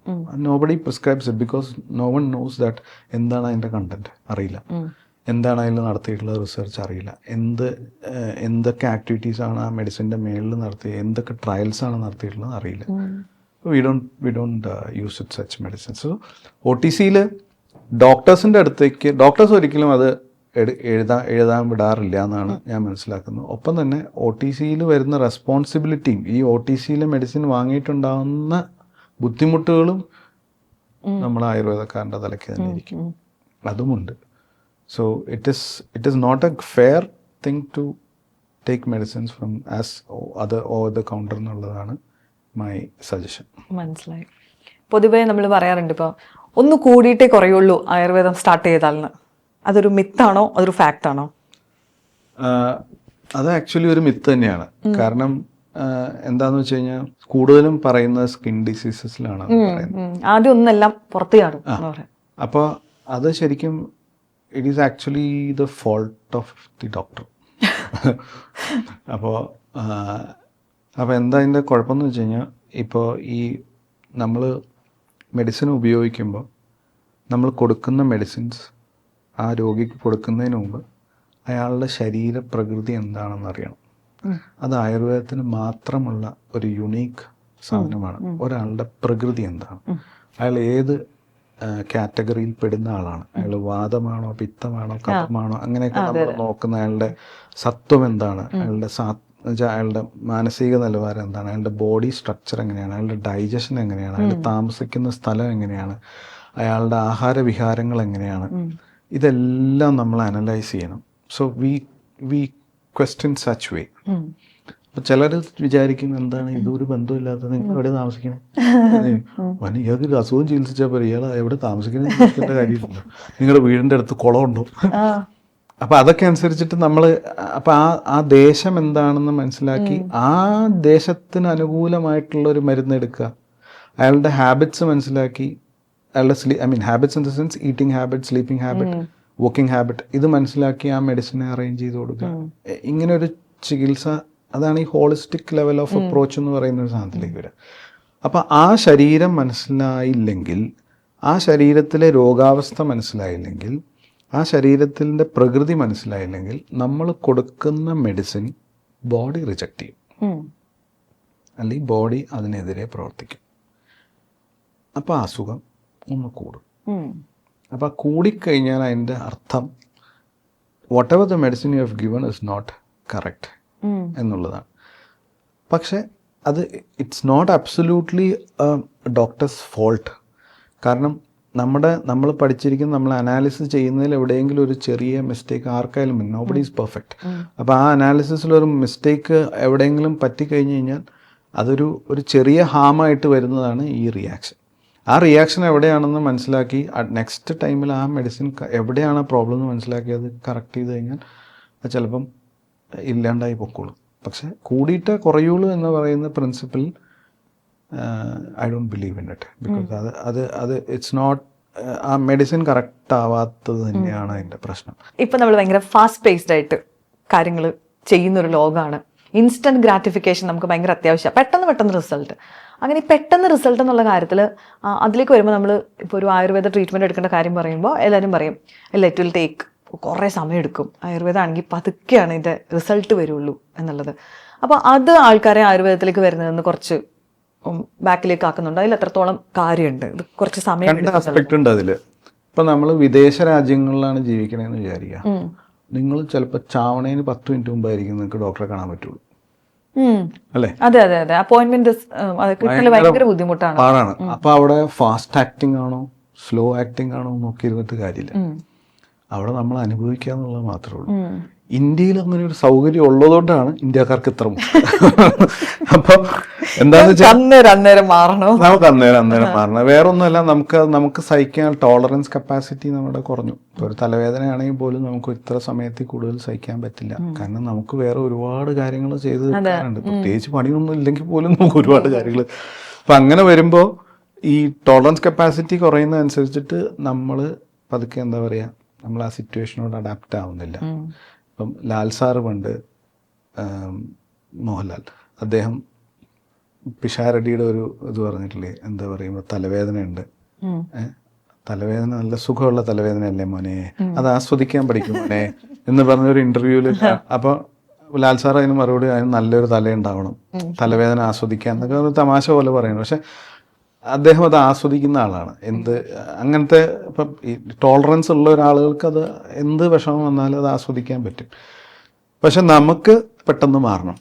ഈ പെട്ടെന്ന് മാറുക എന്നുള്ള ഒരു സാഹചര്യത്തിലേക്ക് എപ്പോഴും ആളുകൾ ഡിപ്പെൻഡ് ചെയ്യുന്ന അലോപ്പതി മെഡിസിൻസിനെയാണ് കൂടുതലും. അത് ഇറ്റ്സ് എ ഫാക്ട്, ഒരു അക്സെപ്റ്റ് ചെയ്യേണ്ട ഒരു ഫാക്ട് തന്നെയാണത്. ആ ഒരു ഫാക്റ്റിലേക്ക് രോഗികൾ എപ്പോഴും, ഇപ്പോൾ ഞങ്ങൾക്ക് പലപ്പോഴും ചികിത്സിക്കാൻ കിട്ടുക എല്ലാം കഴിഞ്ഞൊരു അവസാന സ്റ്റേജിലായിരിക്കും. ഞാനൊക്കെ ഒരു അക്യൂട്ട് ഡിസീസ് 2-3 ദിവസമായിട്ട് തുടങ്ങിയിട്ടേ ഉള്ളൂ എന്ന് പറയുന്ന ഡിസീസ് ട്രീറ്റ് ചെയ്തിട്ട് കുറച്ച് കാലങ്ങളായി എന്ന് വേണമെങ്കിൽ പറയാം. അത് മോസ്റ്റ് ഓഫ് ദ ആയുർവേദിക് ഡോക്ടേഴ്സിനുള്ള വിരലിൽ എണ്ണാവുന്ന കുറേ പേർക്ക് ചിലപ്പോൾ അങ്ങനെ അക്യൂട്ട് കേസസ് കിട്ടുക. ബാക്കി എല്ലാവർക്കും കിട്ടുന്നതെല്ലാം ഒരു ക്രോണിസിറ്റി ആയിട്ടുള്ള ഒരു ലെവലിലാണ് നമുക്ക് കിട്ടുക. അത് ഏത് ഡിസീസാണെങ്കിലും കേട്ടോ. അത് കഴിഞ്ഞിട്ട് ഈ ക്രോണിക് ഡിസീസുമായിട്ട് വരുന്ന ആളുകൾക്ക് 10-15 ദിവസം കൊണ്ട് ഈ അസുഖം മാറും വേണം. 2 കൊല്ലമായിട്ട് ചികിത്സിച്ച് മാറാത്ത സാധനമാണ് നമ്മൾ 15 ദിവസം കൊണ്ട് മാറ്റണം എന്നുള്ള ആറ്റിറ്റ്യൂഡിലാണ് അത് വരിക.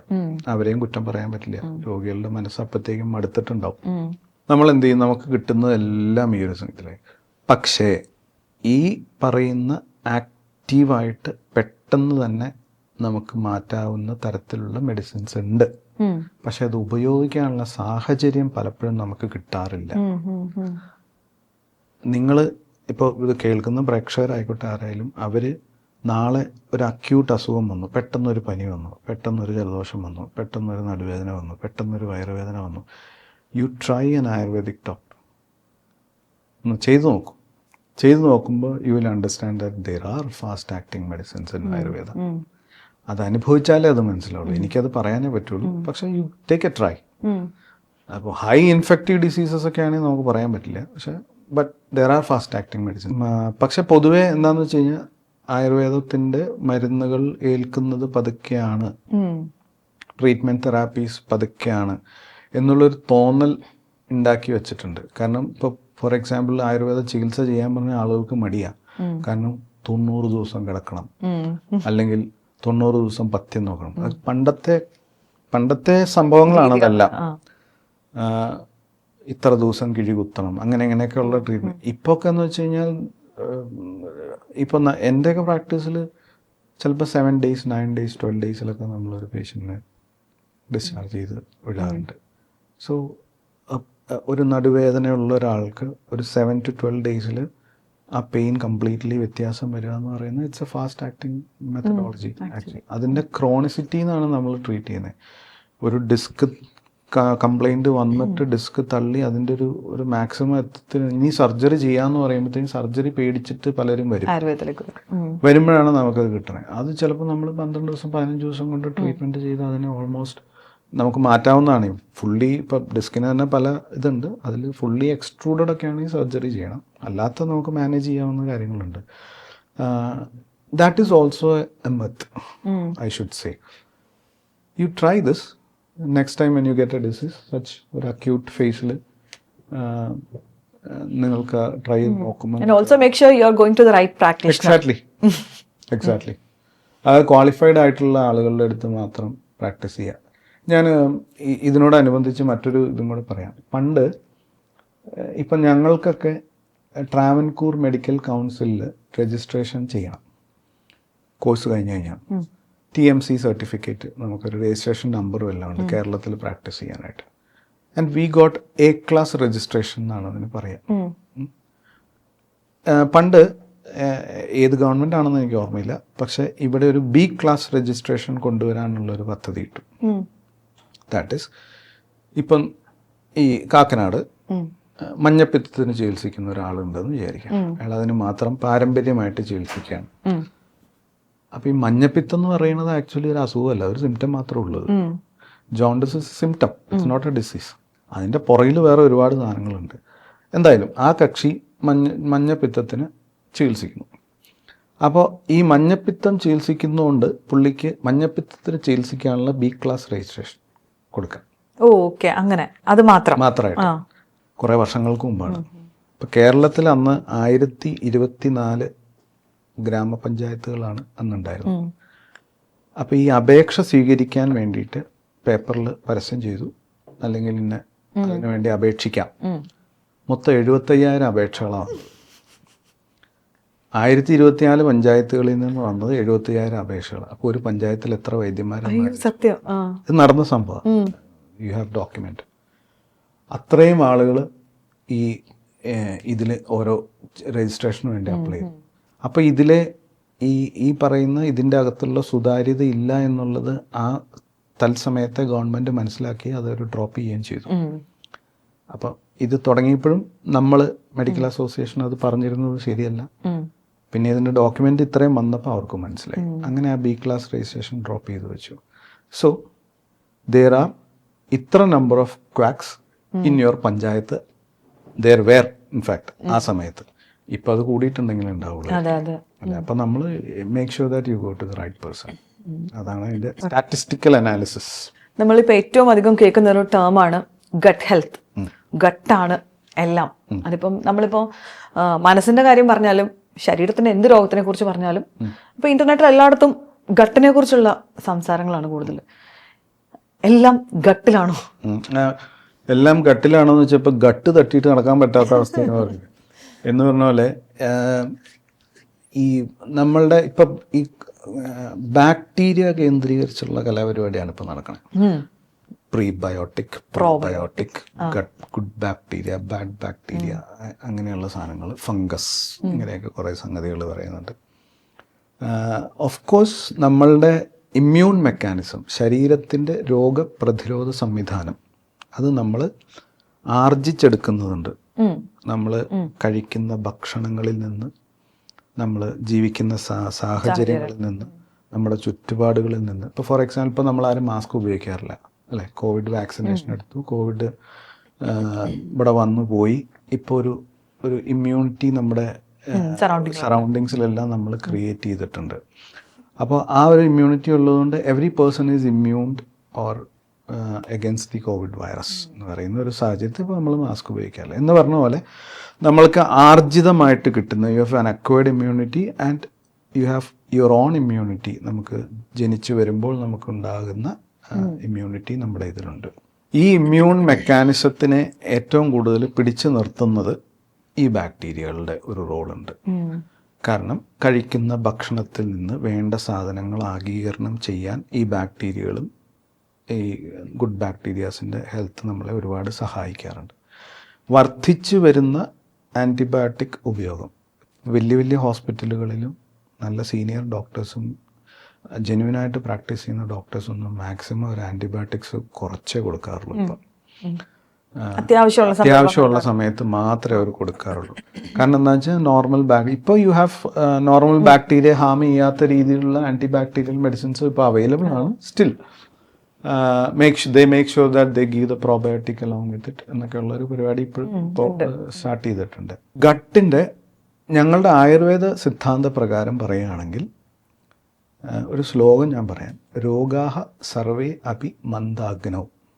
എല്ലാ രോഗങ്ങളും സർവേ എന്ന് വെച്ചാൽ സർവ്വരോഗങ്ങളും ഉണ്ടാകുന്നത് മന്ദാഗ്നി കൊണ്ടാണ്. മന്ദാഗ്നി എന്ന് വെച്ച് കഴിഞ്ഞാൽ ശരീരത്തിൻ്റെ ഡൈജസ്റ്റീവ് മെക്കാനിസം സ്ലോ ഡൗൺ ആവണം. അപ്പോഴാണ് നമുക്ക് എല്ലാ രോഗങ്ങളും ഉണ്ടാകുന്നത് എന്ന് പറഞ്ഞിട്ടൊരു ശാസ്ത്രം നമ്മുടെ ഇതിൽ പറയുന്നുണ്ട്.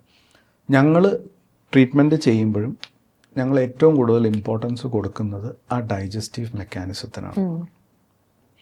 നമുക്ക് ഡൈജഷൻ പ്രോപ്പറായാൽ ഒരു മനുഷ്യനെ സംബന്ധിച്ച് ഏറ്റവും കൂടുതൽ വേണ്ട സംഗതി എന്ന് വെച്ചാൽ വൃത്തിയായിട്ട് ഭക്ഷണം കഴിക്കാൻ, വിശക്കുക, സമാധാനമായിട്ട് ശോധന ഉണ്ടാവുക, സമയത്തിന് ഉറങ്ങാൻ പറ്റുക. മൃഗങ്ങൾക്കൊക്കെ അതേ ഉള്ളൂ അല്ലെ? മനുഷ്യനും ഒരു മൃഗമാണ്. പുലി നോക്കുമ്പോൾ അവനെ പോലെ തന്നെ വേറൊരു സാധനം ഇവിടെ. നമുക്ക് ഇത്തിരി ബുദ്ധിയുണ്ടെന്ന് മാത്രമേ ഉള്ളൂ, ബാക്കിയൊക്കെ സെയിം തന്നെ. അപ്പോൾ ഈ ഒരു സംഗതി നമുക്ക് അത്രേ വേണ്ടൂ. ദാഹിക്കുമ്പോൾ വെള്ളം കുടിക്കുക, വ്യായാമം ചെയ്യേണ്ട സമയത്ത് വ്യായാമം ചെയ്യാം, കിടക്കാൻ തോന്നുന്ന റെസ്റ്റ് എടുക്കാൻ തോന്നുന്ന സമയത്ത് ശരീരം തന്നെ ഒരു സൈൻ തരും, അപ്പം നമ്മൾ എടുക്കാം. ഇപ്പം അതിനെ പവർ നാപ്പ് എന്ന് പറയും. കുറേ നേരം ജോലി ചെയ്ത് കഴിയുമ്പോൾ യു ഫീൽ എക്സോസ്റ്റഡ്, എന്തോ ഒരു ഫോഗിങ് പോലെ. People use various term for that, but still അത് കഴിഞ്ഞൊരു 10 മിനിറ്റ് നമ്മൾ ഉറങ്ങുന്നു, കണ്ണു തുറക്കുന്നു, you back to your normal. ആ ഓക്സിജൻ അവിടെ എത്തിക്കഴിയുമ്പോൾ ഇത് ഓക്കെ. അപ്പോൾ ഈ ആക്ടിവിറ്റീസ് നോക്കുമ്പോൾ നമ്മൾ ഗട്ടിന് വലിയ ഇമ്പോർട്ടൻസ് ഉണ്ട്. ഈ ഇമ്പോർട്ടൻസിനെ നമ്മൾ എങ്ങനെ മെയിൻറ്റെയിൻ ചെയ്തുകൊണ്ടാണ് വിശക്കുമ്പോൾ മാത്രം കഴിക്കുക. ഇപ്പം ആ കസ്റ്റം മാറി. വിശക്കുമ്പോൾ അല്ല കഴിക്കണേ, കിട്ടുമ്പോൾ ആ സംഗതിയിലേക്ക് മാറ്റി. അപ്പോൾ നമ്മൾ മുമ്പ് കിടന്നിരുന്ന മീല് ഡൈജസ്റ്റഡ് ആവാതെ ആയിരിക്കും നമ്മൾ അടുത്തത്. അങ്ങനെയൊക്കെ വരുമ്പോൾ ഈ വയറ് നോക്കുമ്പോൾ ഞാൻ ഇപ്പം ഒരു ചില ഇതിൽ കാണുന്ന ഇപ്പം അല്ലേ ബിരിയാണി വന്നോളൂ, ഇതിൻ്റെ പുറകെ ഇതോ എന്നൊക്കെ ഇങ്ങനെ വയറ് തോന്നിപ്പോകുന്ന ഒരു സാഹചര്യങ്ങൾ അതിൻ്റെ അകത്ത് ഉണ്ടാവും. അപ്പോൾ ഈ ഡൈജഷൻ ഇമ്പയർമെൻറ്റ് വരും. ഈ ഡൈജഷൻ ഇമ്പയർമെൻറ്റ് വന്നു കഴിഞ്ഞാൽ പ്രോപ്പർ ഡൈജഷൻ നടക്കില്ല, പ്രോപ്പർ ഇവാക്വേഷൻ നടക്കില്ല. സ്വാഭാവികമായിട്ടും ഈ ബാക്ടീരിയയും ഇതെല്ലാം കൂടി ഇതിൻ്റെ മുകളിൽ അറ്റാക്ക് ചെയ്ത് ഇവിടുന്ന് ഇവിടുന്ന് ഒക്കെ കുറേ സാധനങ്ങൾ വലിക്കുകയൊക്കെ ചെയ്യുമ്പോഴത്തേക്ക് ഇവരും മടുത്തു പോകും. സോ ദർ ഈസ് ഇന്നത്തെ സാഹചര്യത്തിൽ ഗട്ട് ഹെൽത്ത് പ്രോപ്പറായിട്ട് മെയിൻറ്റെയിൻ ചെയ്യാനുള്ള ഒരു സംഗതി അല്ലെങ്കിൽ ഒരു ലൈഫ് സ്റ്റൈൽ നമ്മൾ കീപ്പ് ചെയ്യുന്നില്ല. നമ്മൾ എണീക്കുന്നത് നമ്മുടെ അല്ലേ, നമ്മൾ പക്ഷികളും മൃഗങ്ങളും എല്ലാം സന്ധ്യയായി കഴിഞ്ഞാൽ കയറും.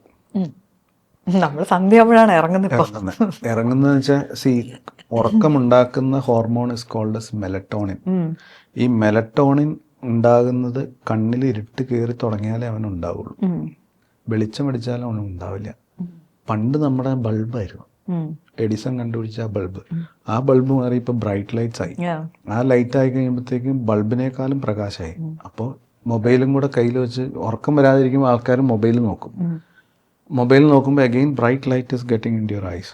സോ മെലറ്റോണിൻ പ്രൊഡക്ഷൻ ഗ്രാജുവലി കുറഞ്ഞു പോകും. നമ്മുടെ ഉറക്കം ഇന്ന് 10, നാളെ 10:30, പിന്നെ 11, 12, 1, 1:30 അങ്ങ് പോകും. പിന്നെ എപ്പോഴും ഒരു ബ്രെയിൻ ഫോഗിങ് വന്നിട്ട് നമ്മളും കിടന്നുറങ്ങുമ്പോൾ എണീക്കുന്നത് തന്നെ 9:30, 10 മണിക്കായിരിക്കും. അതിന് മുമ്പ് എണീറ്റ് ശ്രദ്ധിച്ചോളൂ. എല്ലാ ഓഫീസിൽ ചെന്നാൽ രാവിലെ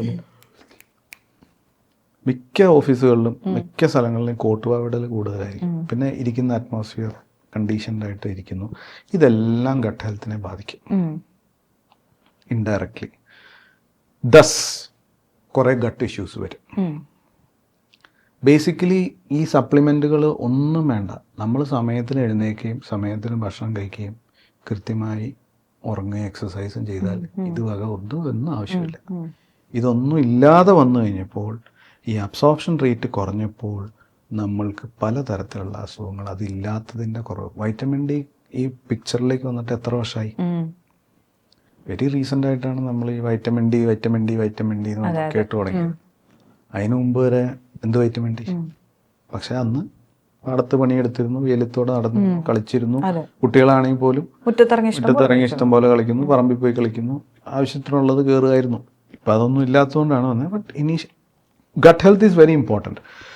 പിന്നെ നമുക്ക് ആവശ്യമുള്ള ഒരു സാധനങ്ങളാണ് ന്യൂറോ ട്രാൻസ്മിറ്റേഴ്സ് എന്ന് പറയും. അതായത് ഇപ്പം തല ഒരു കാര്യം വിചാരിച്ചു, ആ വിചാരിച്ച സാധനം നമ്മുടെ കയ്യിനെ കൊണ്ട് ചെയ്യിക്കണമെങ്കിൽ ഈ തലയിൽ ഉണ്ടാകുന്ന അല്ലെങ്കിൽ ഈ ന്യൂറോ ട്രാൻസ്മിറ്റേഴ്സ് കമാൻഡ് കൊടുക്കുന്ന no nerve is connected as ഒരു വയർ കണക്ട് ചെയ്തിരിക്കണ പോലെയല്ല. അതിനൊരു സിനാപ്റ്റിക് ഏരിയ ഉണ്ട്.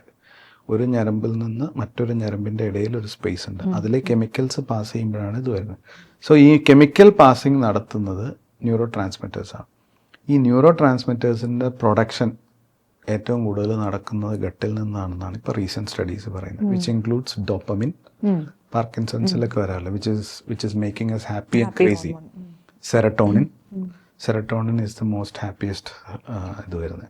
സെറട്ടോണിൽ നിന്നാണ് മെലറ്റോണിൻ ഉണ്ടാകുന്നത്. Melatonin is a sleepy hormone that which induces sleep. Then few other cholines എന്ന് പറയുന്ന ഒരു കാറ്റഗറി പെടുന്ന ന്യൂറോ ട്രാൻസ്മിറ്റേഴ്സ് ഒക്കെ ഉണ്ടാകുന്നത് ഗട്ടിൽ നിന്നാണ് എന്ന് പറയുന്നു. വയറ് ശരിയല്ലെങ്കിൽ നമ്മൾക്ക് ആർക്കായാലും ഒരു അസ്വസ്ഥത ഉണ്ടാവും അല്ലേ? ചില പേഷ്യൻസിന് നിർബന്ധമാണ് രാവിലെ എഴുന്നേറ്റ് വയറ്റിൽ നിന്ന് പോകണം. ശരിക്കും 2 ദിവസം കൂടുമ്പോൾ പോയാലൊക്കെ മതി. ഇതൊരു 25 മീറ്റർ ഉണ്ട് ഈ സാധനം. അപ്പോൾ എല്ലാ ദിവസവും വയറ്റിൽ നിന്ന് പോകണമെന്ന് എവിടെയും ലിഖിതമായിട്ടുള്ള ഒരു സംഗതി ഒന്നുമില്ല. പക്ഷെ ആളുകൾക്ക് ഒരു ഇതാണ്, അത് പോയില്ലെങ്കിൽ അയാളുടെ മുഖം നോക്കി അറിയാം എന്ത് പ്രശ്നമാണ്. സോ ഓരോരുത്തരുടെ gut health is important. Gut health is very important as far as the digestion and metabolism is concerned. ഈ ഡൈജഷൻ മെറ്റബോളിസം ആണ് നമ്മളെന്ന് പറയുന്ന ആളെ കൊണ്ട് നടക്കുന്നത്. ഇന്നത്തെ ലൈഫ് സ്റ്റൈൽ അനുസരിച്ചിട്ട് ഈ ഗട്ടിനോട് നമ്മൾ നീതി പുലർത്താത്തത് കൊണ്ട് നമ്മൾക്ക് ഗട്ട് ഹെൽത്ത് ഓറിയന്റഡ് ആയിട്ടുള്ള ഒരുപാട് സാധനങ്ങൾ കഴിക്കേണ്ടി വരുന്നു. കാരണം വയറിന് പ്രശ്നമില്ലാത്ത ഒരാളും ഇന്നില്ല എന്നുള്ളതാണ് ഇപ്പോഴത്തെ ഗട്ട് മെഡിസിൻസിൻ്റെയും ഗട്ട് തെറാപ്പികളുടെയും ഗട്ട് തിയറികളുടെയും സോഷ്യൽ മീഡിയ വഴിയും അല്ലാതെയും വരുന്ന സംഗതികളിൽ നിന്ന് മനസ്സിലാക്കുന്നത്. For treating a disease gut health is very important. Okay. Ayurveda മരുന്നുകൾ എടുക്കാൻ വരുമ്പോഴത്തേ നമ്മുടെ ആദ്യത്തെ പേടി ഇതിന് പഥ്യമുണ്ടോ എന്നുള്ളതാണ്. കുറച്ച് നാളത്തേക്ക് നമുക്ക് ഫേവറേറ്റ് ആയിട്ടുള്ള പലതും കട്ട് ചെയ്യേണ്ടി വരുമോ അതാണ്. അപ്പോൾ ഈ കഷായത്തിനും ഇതിനെല്ലാം പഥ്യമുണ്ടോ? ഈ പഥ്യം എന്ന് പറയുന്നത് ഒരാൾക്ക് ഒരു അസുഖം വന്നു, ആ അസുഖത്തിനെ കൂട്ടുന്ന സാധനങ്ങൾ അതിനെ അപഥ്യം എന്ന് പറയും. അത് അയാൾ കഴിക്കാൻ പാടില്ല. ആ അസുഖത്തിനെ കൂട്ടാതെ ആ അസുഖത്തിനെ കുറയ്ക്കാൻ പറ്റുന്ന സാധനങ്ങൾ അതിനെ പഥ്യം എന്ന് പറയും. അത് കഴിക്കാം. ഓക്കെ. സോ കഴിക്കാൻ പാടില്ലാത്ത സാധനങ്ങളെ അസുഖത്തിനാണ് പഥ്യം പറയുക. ഈ അസുഖം നിങ്ങൾക്കുള്ളപ്പോൾ നിങ്ങൾ ഇന്ന സാധനങ്ങൾ കഴിച്ചാൽ ഇത് കൂടും. ഈ അസുഖം നിങ്ങൾക്കുള്ളപ്പോൾ ഇന്ന സാധനങ്ങൾ കഴിക്കാതിരുന്നാൽ ഇത് കുറയും.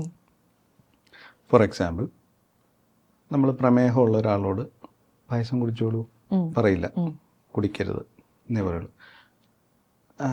ഞാൻ പൊതുവെ ഇപ്പോൾ യൂറിക് ആസിഡ് നമ്മൾ സാധാരണഗതിയിൽ കാണുന്ന ഒരു മെറ്റബോളിക് ഡിസോർഡറാണ് യൂറിക് ആസിഡ് എലവേഷൻ എന്ന് പറയുന്നത്. അപ്പോൾ ഈ യൂറിക് ആസിഡ് ഉള്ള പേഷ്യൻസിനോട് നമ്മൾ പ്യൂരിൻ റിച്ച് ഫുഡ്സ് കഴിക്കരുതെന്ന് പറയും.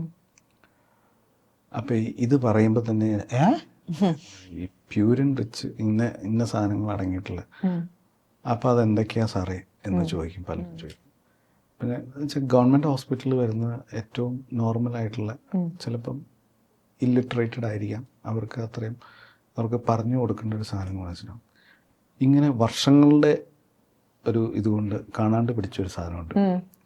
അപ്പോൾ അവരോട് ഞാൻ പറയും, കപ്പ, ചക്ക, ചേമ്പ്, കൂർക്ക, കാച്ചില, കടല, പുട്ട്, വൻപയർ, കശുവണ്ടിപ്പരിപ്പ്, അച്ചാർ, എണ്ണപ്പലഹാരങ്ങൾ, ബേക്കറി സാധനങ്ങൾ, ഇറച്ചി, മീൻ, മുട്ട, പാല്, തൈര് തുടരുത്. അപ്പോൾ കഴിക്കാവുന്ന പാവയ്ക്ക, കോവയ്ക്ക, പടവലങ്ങ, കപ്പളങ്ങ, വള്ളിപ്പയർ, കുമ്പളങ്ങ, വെള്ളരിക്ക, വെണ്ടയ്ക്ക, ചുരക്ക, മുള്ളങ്കി, ക്യാരറ്റ്, ചേന കഴിക്കാം. അങ്ങനെ നമ്മളിത് പറഞ്ഞു വയ്ക്കും. ഇപ്പം എന്താണെന്ന് വെച്ചാൽ ഇപ്പോൾ വാട്സപ്പ് ഉള്ളതുകൊണ്ട് മൊബൈലിൽ റെക്കോർഡ് ചെയ്ത് കൊടുക്കും, അവർ കേട്ടിരുന്നോട്ടെ. ഇതിനിടയ്ക്ക് പറഞ്ഞോട്ടെ, ഡോക്ടറിന് സ്റ്റാൻഡപ്പ് കോമഡിയും ട്രൈ ചെയ്യാവുന്നതാണ്. അത് ചെയ്യും. അപ്പൊ ഈ സംഗതികൾ നമ്മൾ പഥ്യം എന്ന് പറയുന്നത് ബേസിക്കലി ഈ ആളുകൾ എപ്പോഴും ചോദിക്കുന്നത് കഷായം കുടിക്കുമ്പോൾ പഥ്യമുണ്ടോ? That's wrong. പഥ്യമുള്ള മരുന്നുകളുണ്ട്, പക്ഷെ അതൊക്കെ വളരെ കുറച്ച് മാത്രം ഉപയോഗിക്കുന്നത്. നിങ്ങൾക്ക് എന്താണ് അസുഖമുള്ളത്, ആ അസുഖത്തിനെ കൂട്ടുന്ന പദാർത്ഥങ്ങൾ കഴിക്കാതിരിക്കുകയും ആ അസുഖങ്ങളെ കുറയ്ക്കുന്ന പദാർത്ഥങ്ങൾ കഴിക്കുകയും ചെയ്യുന്നതാണ് പഥ്യം. നിങ്ങളുടെ അസുഖത്തിനാണ് പഥ്യം, ഒരിക്കലും മരുന്നിനല്ല. മനസ്സിലായി. അതൊരു another myth which I want to break എന്നാണ് ഈ വിചാരിച്ചു. ആയുർവേദത്തിൽ ഒരു ദിനചര്യ ഇസ് വെരി ഇമ്പോർട്ടൻ്റ് എന്നുള്ളത് കേൾക്കുന്ന ഒരു കാര്യമാണ്. അപ്പം നമ്മുടെ ഇന്നത്തെ കാലത്ത് ഈ നേരത്തെ നമ്മൾ പറഞ്ഞ പോലെ കംപ്ലീറ്റ് സിസ്റ്റം ഔട്ട് കംപ്ലീറ്റ്ലി എന്ന് പറഞ്ഞ പോലെ നമ്മൾ ഏതോ സമയത്ത് എണീക്കുന്നു, എങ്ങനെ വർക്ക് ചെയ്യുന്നു എന്നുള്ളതാണ്. അപ്പോൾ ഈ ഒരു ദിനചര്യ മെയിൻറ്റെയിൻ ചെയ്യുന്നതിനകത്ത് നമ്മൾ എന്തൊക്കെ ശ്രദ്ധിക്കേണ്ട ഒരു കാര്യമുണ്ട്? പണ്ട് തൊട്ടേ പറയുന്ന കാര്യങ്ങളിൽ വെരി ഇമ്പോർട്ടൻ്റ്, ഇന്നും നമ്മൾ പാലിച്ചിരുന്നെങ്കിൽ അത് മെൻ്റൽ, ഫിസിക്കൽ, ഇമോഷണൽ ഹെൽത്തിനൊക്കെ നന്നാവുമെന്ന് തോന്നുന്ന ഒരു ചര്യ അതെന്തായിരിക്കും? ഞങ്ങളുടെ ആയുർവേദ ടെക്സ്റ്റുകൾ തുടങ്ങുമ്പോൾ ഫസ്റ്റ് 2 ചാപ്റ്റേഴ്സ് എന്ന് പറയുന്നത് കുറേ സൈദ്ധാന്തികങ്ങളാണ് പറയുന്നത്, സിദ്ധാന്തങ്ങൾ. അപ്പോൾ നമ്മൾക്കൊരു പുസ്തകത്തിലേക്ക് എൻട്രി കിട്ടുന്നതിന് വേണ്ടിയിട്ട്, ഈ പുസ്തകം എന്താണ് പറയാൻ പോകുന്നതെന്ന് മനസ്സിലാക്കിക്കുന്നതിന് വേണ്ടിയിട്ട് ചില തത്വങ്ങൾ അതിൻ്റെ അകത്ത് എഴുതിയിട്ടുണ്ടാവും. ഫോർ എക്സാമ്പിൾ, ഇപ്പോൾ ഭഗവത്ഗീത മനസ്സിലാക്കി ഇത് മുഴുവൻ പഠിക്കണമെന്നൊന്നുമില്ല. ഫസ്റ്റ് ലൈനിൽ തന്നെ പറയുന്നത് എന്താ ഈ പുസ്തകം പറയുന്നത്, അദ്വൈതാമൃത വർഷിണി എന്ന് പറയുന്നുണ്ട്. ഇത് 2അല്ല 1ആണ്. ആ സാധനം മനസ്സിലായ പിന്നെ ഇത് മുഴുവൻ വായിക്കേണ്ട കാര്യമില്ല എന്ന് പറയുന്ന പോലെ ഈ ആയുർവേദ പുസ്തകങ്ങൾ തുടങ്ങുമ്പോഴും ഇങ്ങനെ ഒരു കാറ്റഗറൈസേഷൻ വരുന്നുണ്ട്. അതിൽ 3ാമത്തെ ചാപ്റ്ററാണ് ദിനചര്യ.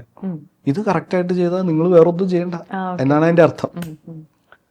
അത് കറക്റ്റായിട്ട് ഫോളോ ചെയ്താൽ നിങ്ങൾക്ക് അസുഖം ഉണ്ടാവില്ല, നിങ്ങൾ ഈ ബാക്കിയുള്ളതൊന്നും ചെയ്യണ്ട. അതുകൊണ്ട് പുള്ളി ആദ്യത്തെ 2 ചാപ്റ്റർ കഴിഞ്ഞ് വലിയ തിയറിയൊക്കെ പറഞ്ഞിട്ട് പുള്ളി ആദ്യം തുടങ്ങുന്ന ചാപ്റ്റർ ഇതാണ്, ദിനചര്യ. ഒരു മനുഷ്യൻ ജീവിതത്തിൽ ഫോളോ ചെയ്യുന്നില്ല, ഈ പറയുന്ന ഞാൻ ഉൾപ്പെടെ. കാരണം പലതും നമുക്ക് നമ്മുടെ ജീവിത സാഹചര്യങ്ങൾക്കനുസരിച്ചിട്ട് അത് നടക്കില്ല.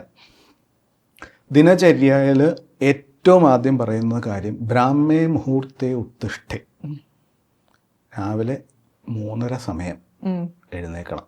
അടിപൊളി. എഴുന്നേക്കണം എന്നാണ് പറയുന്നത്. ഈ ബ്രാഹ്മേ മുഹൂർത്തേ ഉത്തിഷ്ഠും എന്തിനാ, പോയി തിരിച്ച് വീണ്ടും വന്ന് കിടക്കും. അപ്പം ആ ഒരു സിസ്റ്റം 3:30 എഴുന്നേറ്റ്, അതിൽ അടുത്ത സെൻറ്റൻസ് പറയുന്നത് എഴുന്നേറ്റ് കഴിഞ്ഞാൽ നിങ്ങൾ ആദ്യം ചെയ്യേണ്ടത് തലേ ദിവസത്തെ ഭക്ഷണം ദഹിച്ചിട്ടുണ്ടോ ഇല്ലയോ എന്ന് ചെക്ക് ചെയ്യണം. ജീർണ അജീർണ നിരൂപയൻ, ദഹിച്ചിട്ടുണ്ടോ ഇല്ലയോ എന്ന് നോക്കണം. അപ്പം നിങ്ങളുടെ എങ്ങനെയാണെന്ന് വെച്ചാൽ ബെൽച്ചിങ് വരില്ലേ, നമ്മളൊരു ഏമ്പക്കം പോലെ എന്തെങ്കിലും വരുമ്പോൾ നമുക്ക് ആ ഉള്ളിൽ കിടക്കുന്ന തലേ ദിവസം കഴിച്ച ഭക്ഷണത്തിൻ്റെ ടേസ്റ്റ് നമ്മുടെ വായിലേക്ക് വരുന്നുണ്ടെങ്കിൽ you should understand that the food has not been digested properly. അങ്ങനെ വന്നാൽ നിങ്ങൾ വീണ്ടും കിടക്കണം. കുറച്ച് അത് അങ്ങനെയാണ്. കാരണം നമ്മളിപ്പോൾ 10:30 പണ്ടത്തെ എന്ന് വെച്ച് കഴിഞ്ഞാൽ 6:30 മുമ്പ് പരിപാടി ഭക്ഷണം കഴിച്ച് കിടക്കും. മറ്റേ ഇപ്പോൾ 10:30-11 മണിക്കായിരിക്കും പലരും ഡിന്നർ കഴിക്കുന്നത്. പല തട്ടുകടകളും 3 മണി 4 മണി വരെ ഉണ്ട്. അപ്പോൾ എന്താ വെച്ചാൽ നമ്മൾ പിന്നെ ദഹിച്ചിട്ടില്ല എന്ന് മനസ്സിലായാൽ നമ്മൾ കിടക്കുക. കിടന്നിട്ട് പിന്നെ ദഹിച്ചതിന് ശേഷം മാത്രമേ എഴുന്നേക്കാൻ പാടുള്ളൂ. എന്നാണ്. അത് രക്ഷാർത്ഥം ആയുഷഃ സ്വസ്ഥ, അതായത് ജീവിതത്തിൻ്റെ നിൻ്റെ സ്വന്തം ആയുസ്സിനെ രക്ഷിക്കാൻ വേണ്ടിയിട്ട് നീ കിടക്ക് എന്നാണ് പറയാം. അപ്പം തന്നെ മനസ്സിലാക്കൂ what is the power of digestion in practice of ayurveda. അവിടുന്ന് നമ്മൾ ഡൈജഷൻ്റെ ഇത് തുടങ്ങും. അപ്പോൾ ആ വിശപ്പിൻ്റെ കാര്യങ്ങളൊക്കെ അതുമായിട്ട് ബന്ധപ്പെട്ടിട്ടാണ്. അപ്പം ഈ ദിനചര്യ ആദ്യം 3:30 എഴുന്നേറ്റത് മുതൽ പിന്നെ ചെയ്യേണ്ട കാര്യങ്ങളുണ്ട്. നമ്മൾ ശോധനീയമായിട്ട്, പണ്ടൊക്കെ ഈ ലാട്രിൻ എന്ന് പറയുന്ന അല്ലെങ്കിൽ വാഷ്റൂം എന്ന് പറയുന്ന ഒരു കൺസെപ്റ്റ് ഉണ്ടായിരുന്നില്ല. ദേ ഗോ ടു പറമ്പ് അന്തകാലത്ത്. അപ്പം എന്താ വെച്ചാൽ നമ്മൾ അന്ന് അത് പറയുന്നത് അങ്ങനെയാണ്, നിങ്ങൾ തലയെക്കെട്ട് കെട്ടിപ്പോണം, കയ്യിലൊരു വടിയൊക്കെ ആയിട്ട് പോകണം, അതൊക്കെ ഉണ്ട്. പക്ഷെ the next best thing you have to do is ശോധന ഉറപ്പാണെന്ന് ഉറപ്പുവരുത്തുക.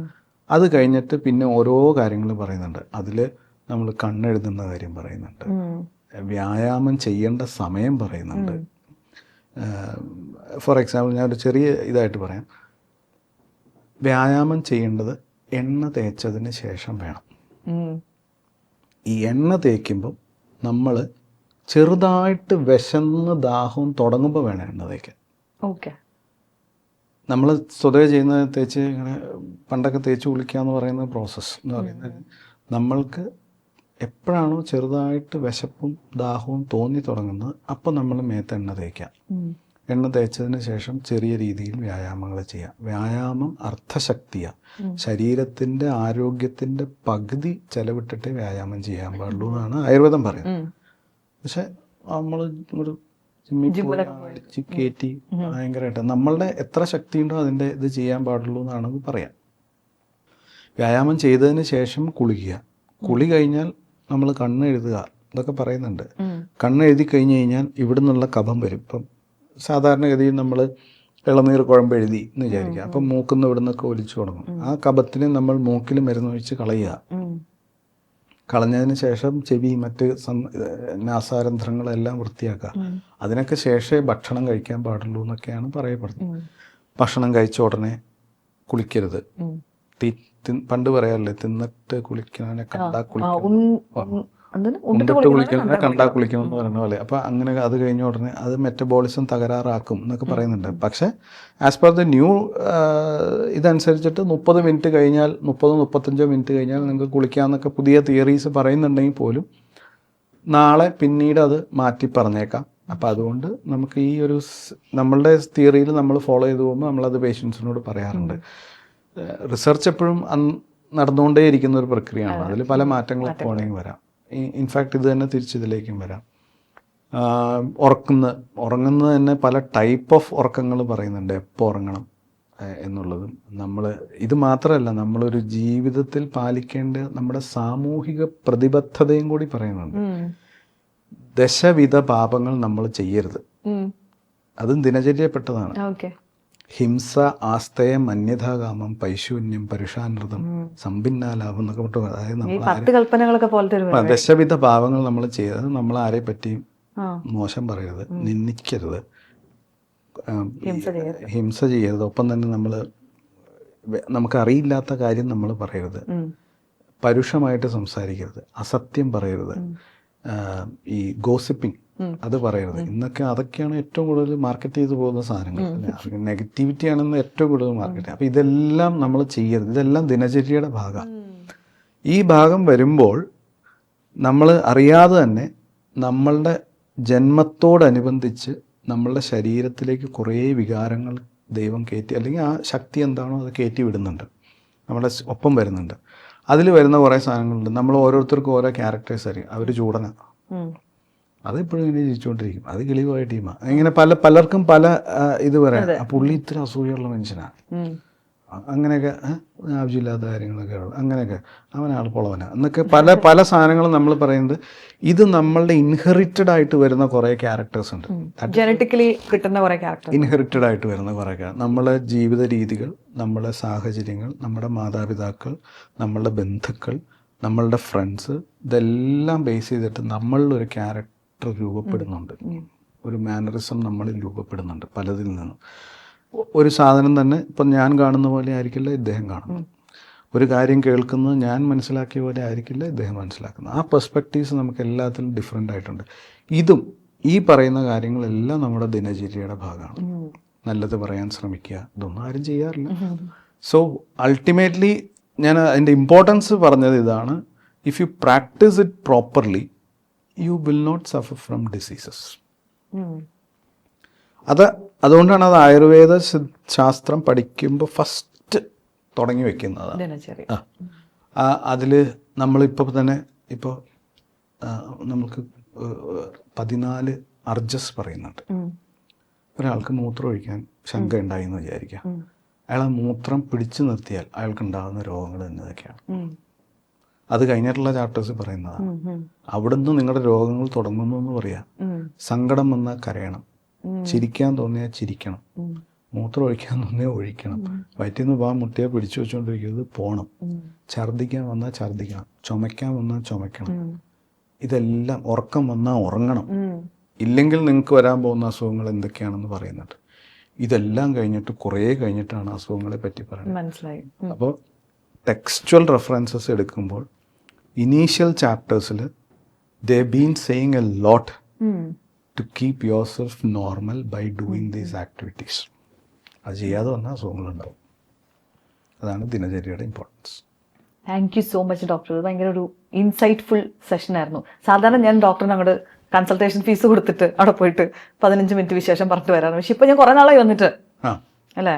ഞാനിപ്പം എറണാകുളത്തും ഡോക്ടർ തൊടുപുഴ ആയതുകൊണ്ട് കുറച്ച് നാളെ, പിന്നെ വലിയ പ്രശ്നങ്ങളില്ലാതെ പോകുന്നതുകൊണ്ടും കൂടെയാണ് അങ്ങനെ സാധിക്കട്ടെ. അപ്പോൾ എന്തായാലും വെരി ഇൻസൈറ്റ്ഫുൾ, ഓൾവേസ് ഒരു ഹോളിസ്റ്റിക് ലെവലിൽ കാര്യങ്ങൾ സംസാരിക്കുന്ന, പുതിയ കാര്യങ്ങൾ എപ്പോഴും ലേൺ ചെയ്തുകൊണ്ടിരിക്കുന്ന ഒരാളാണ് ഡോക്ടറിന് എപ്പോഴും തോന്നാറുണ്ട്. അപ്പം വളരെ ഇൻസൈറ്റ്ഫുൾ ആയിട്ട് സംസാരിച്ചതിന്, ഇവിടെ വന്നതിനൊക്കെ താങ്ക് യു സോ മച്ച്.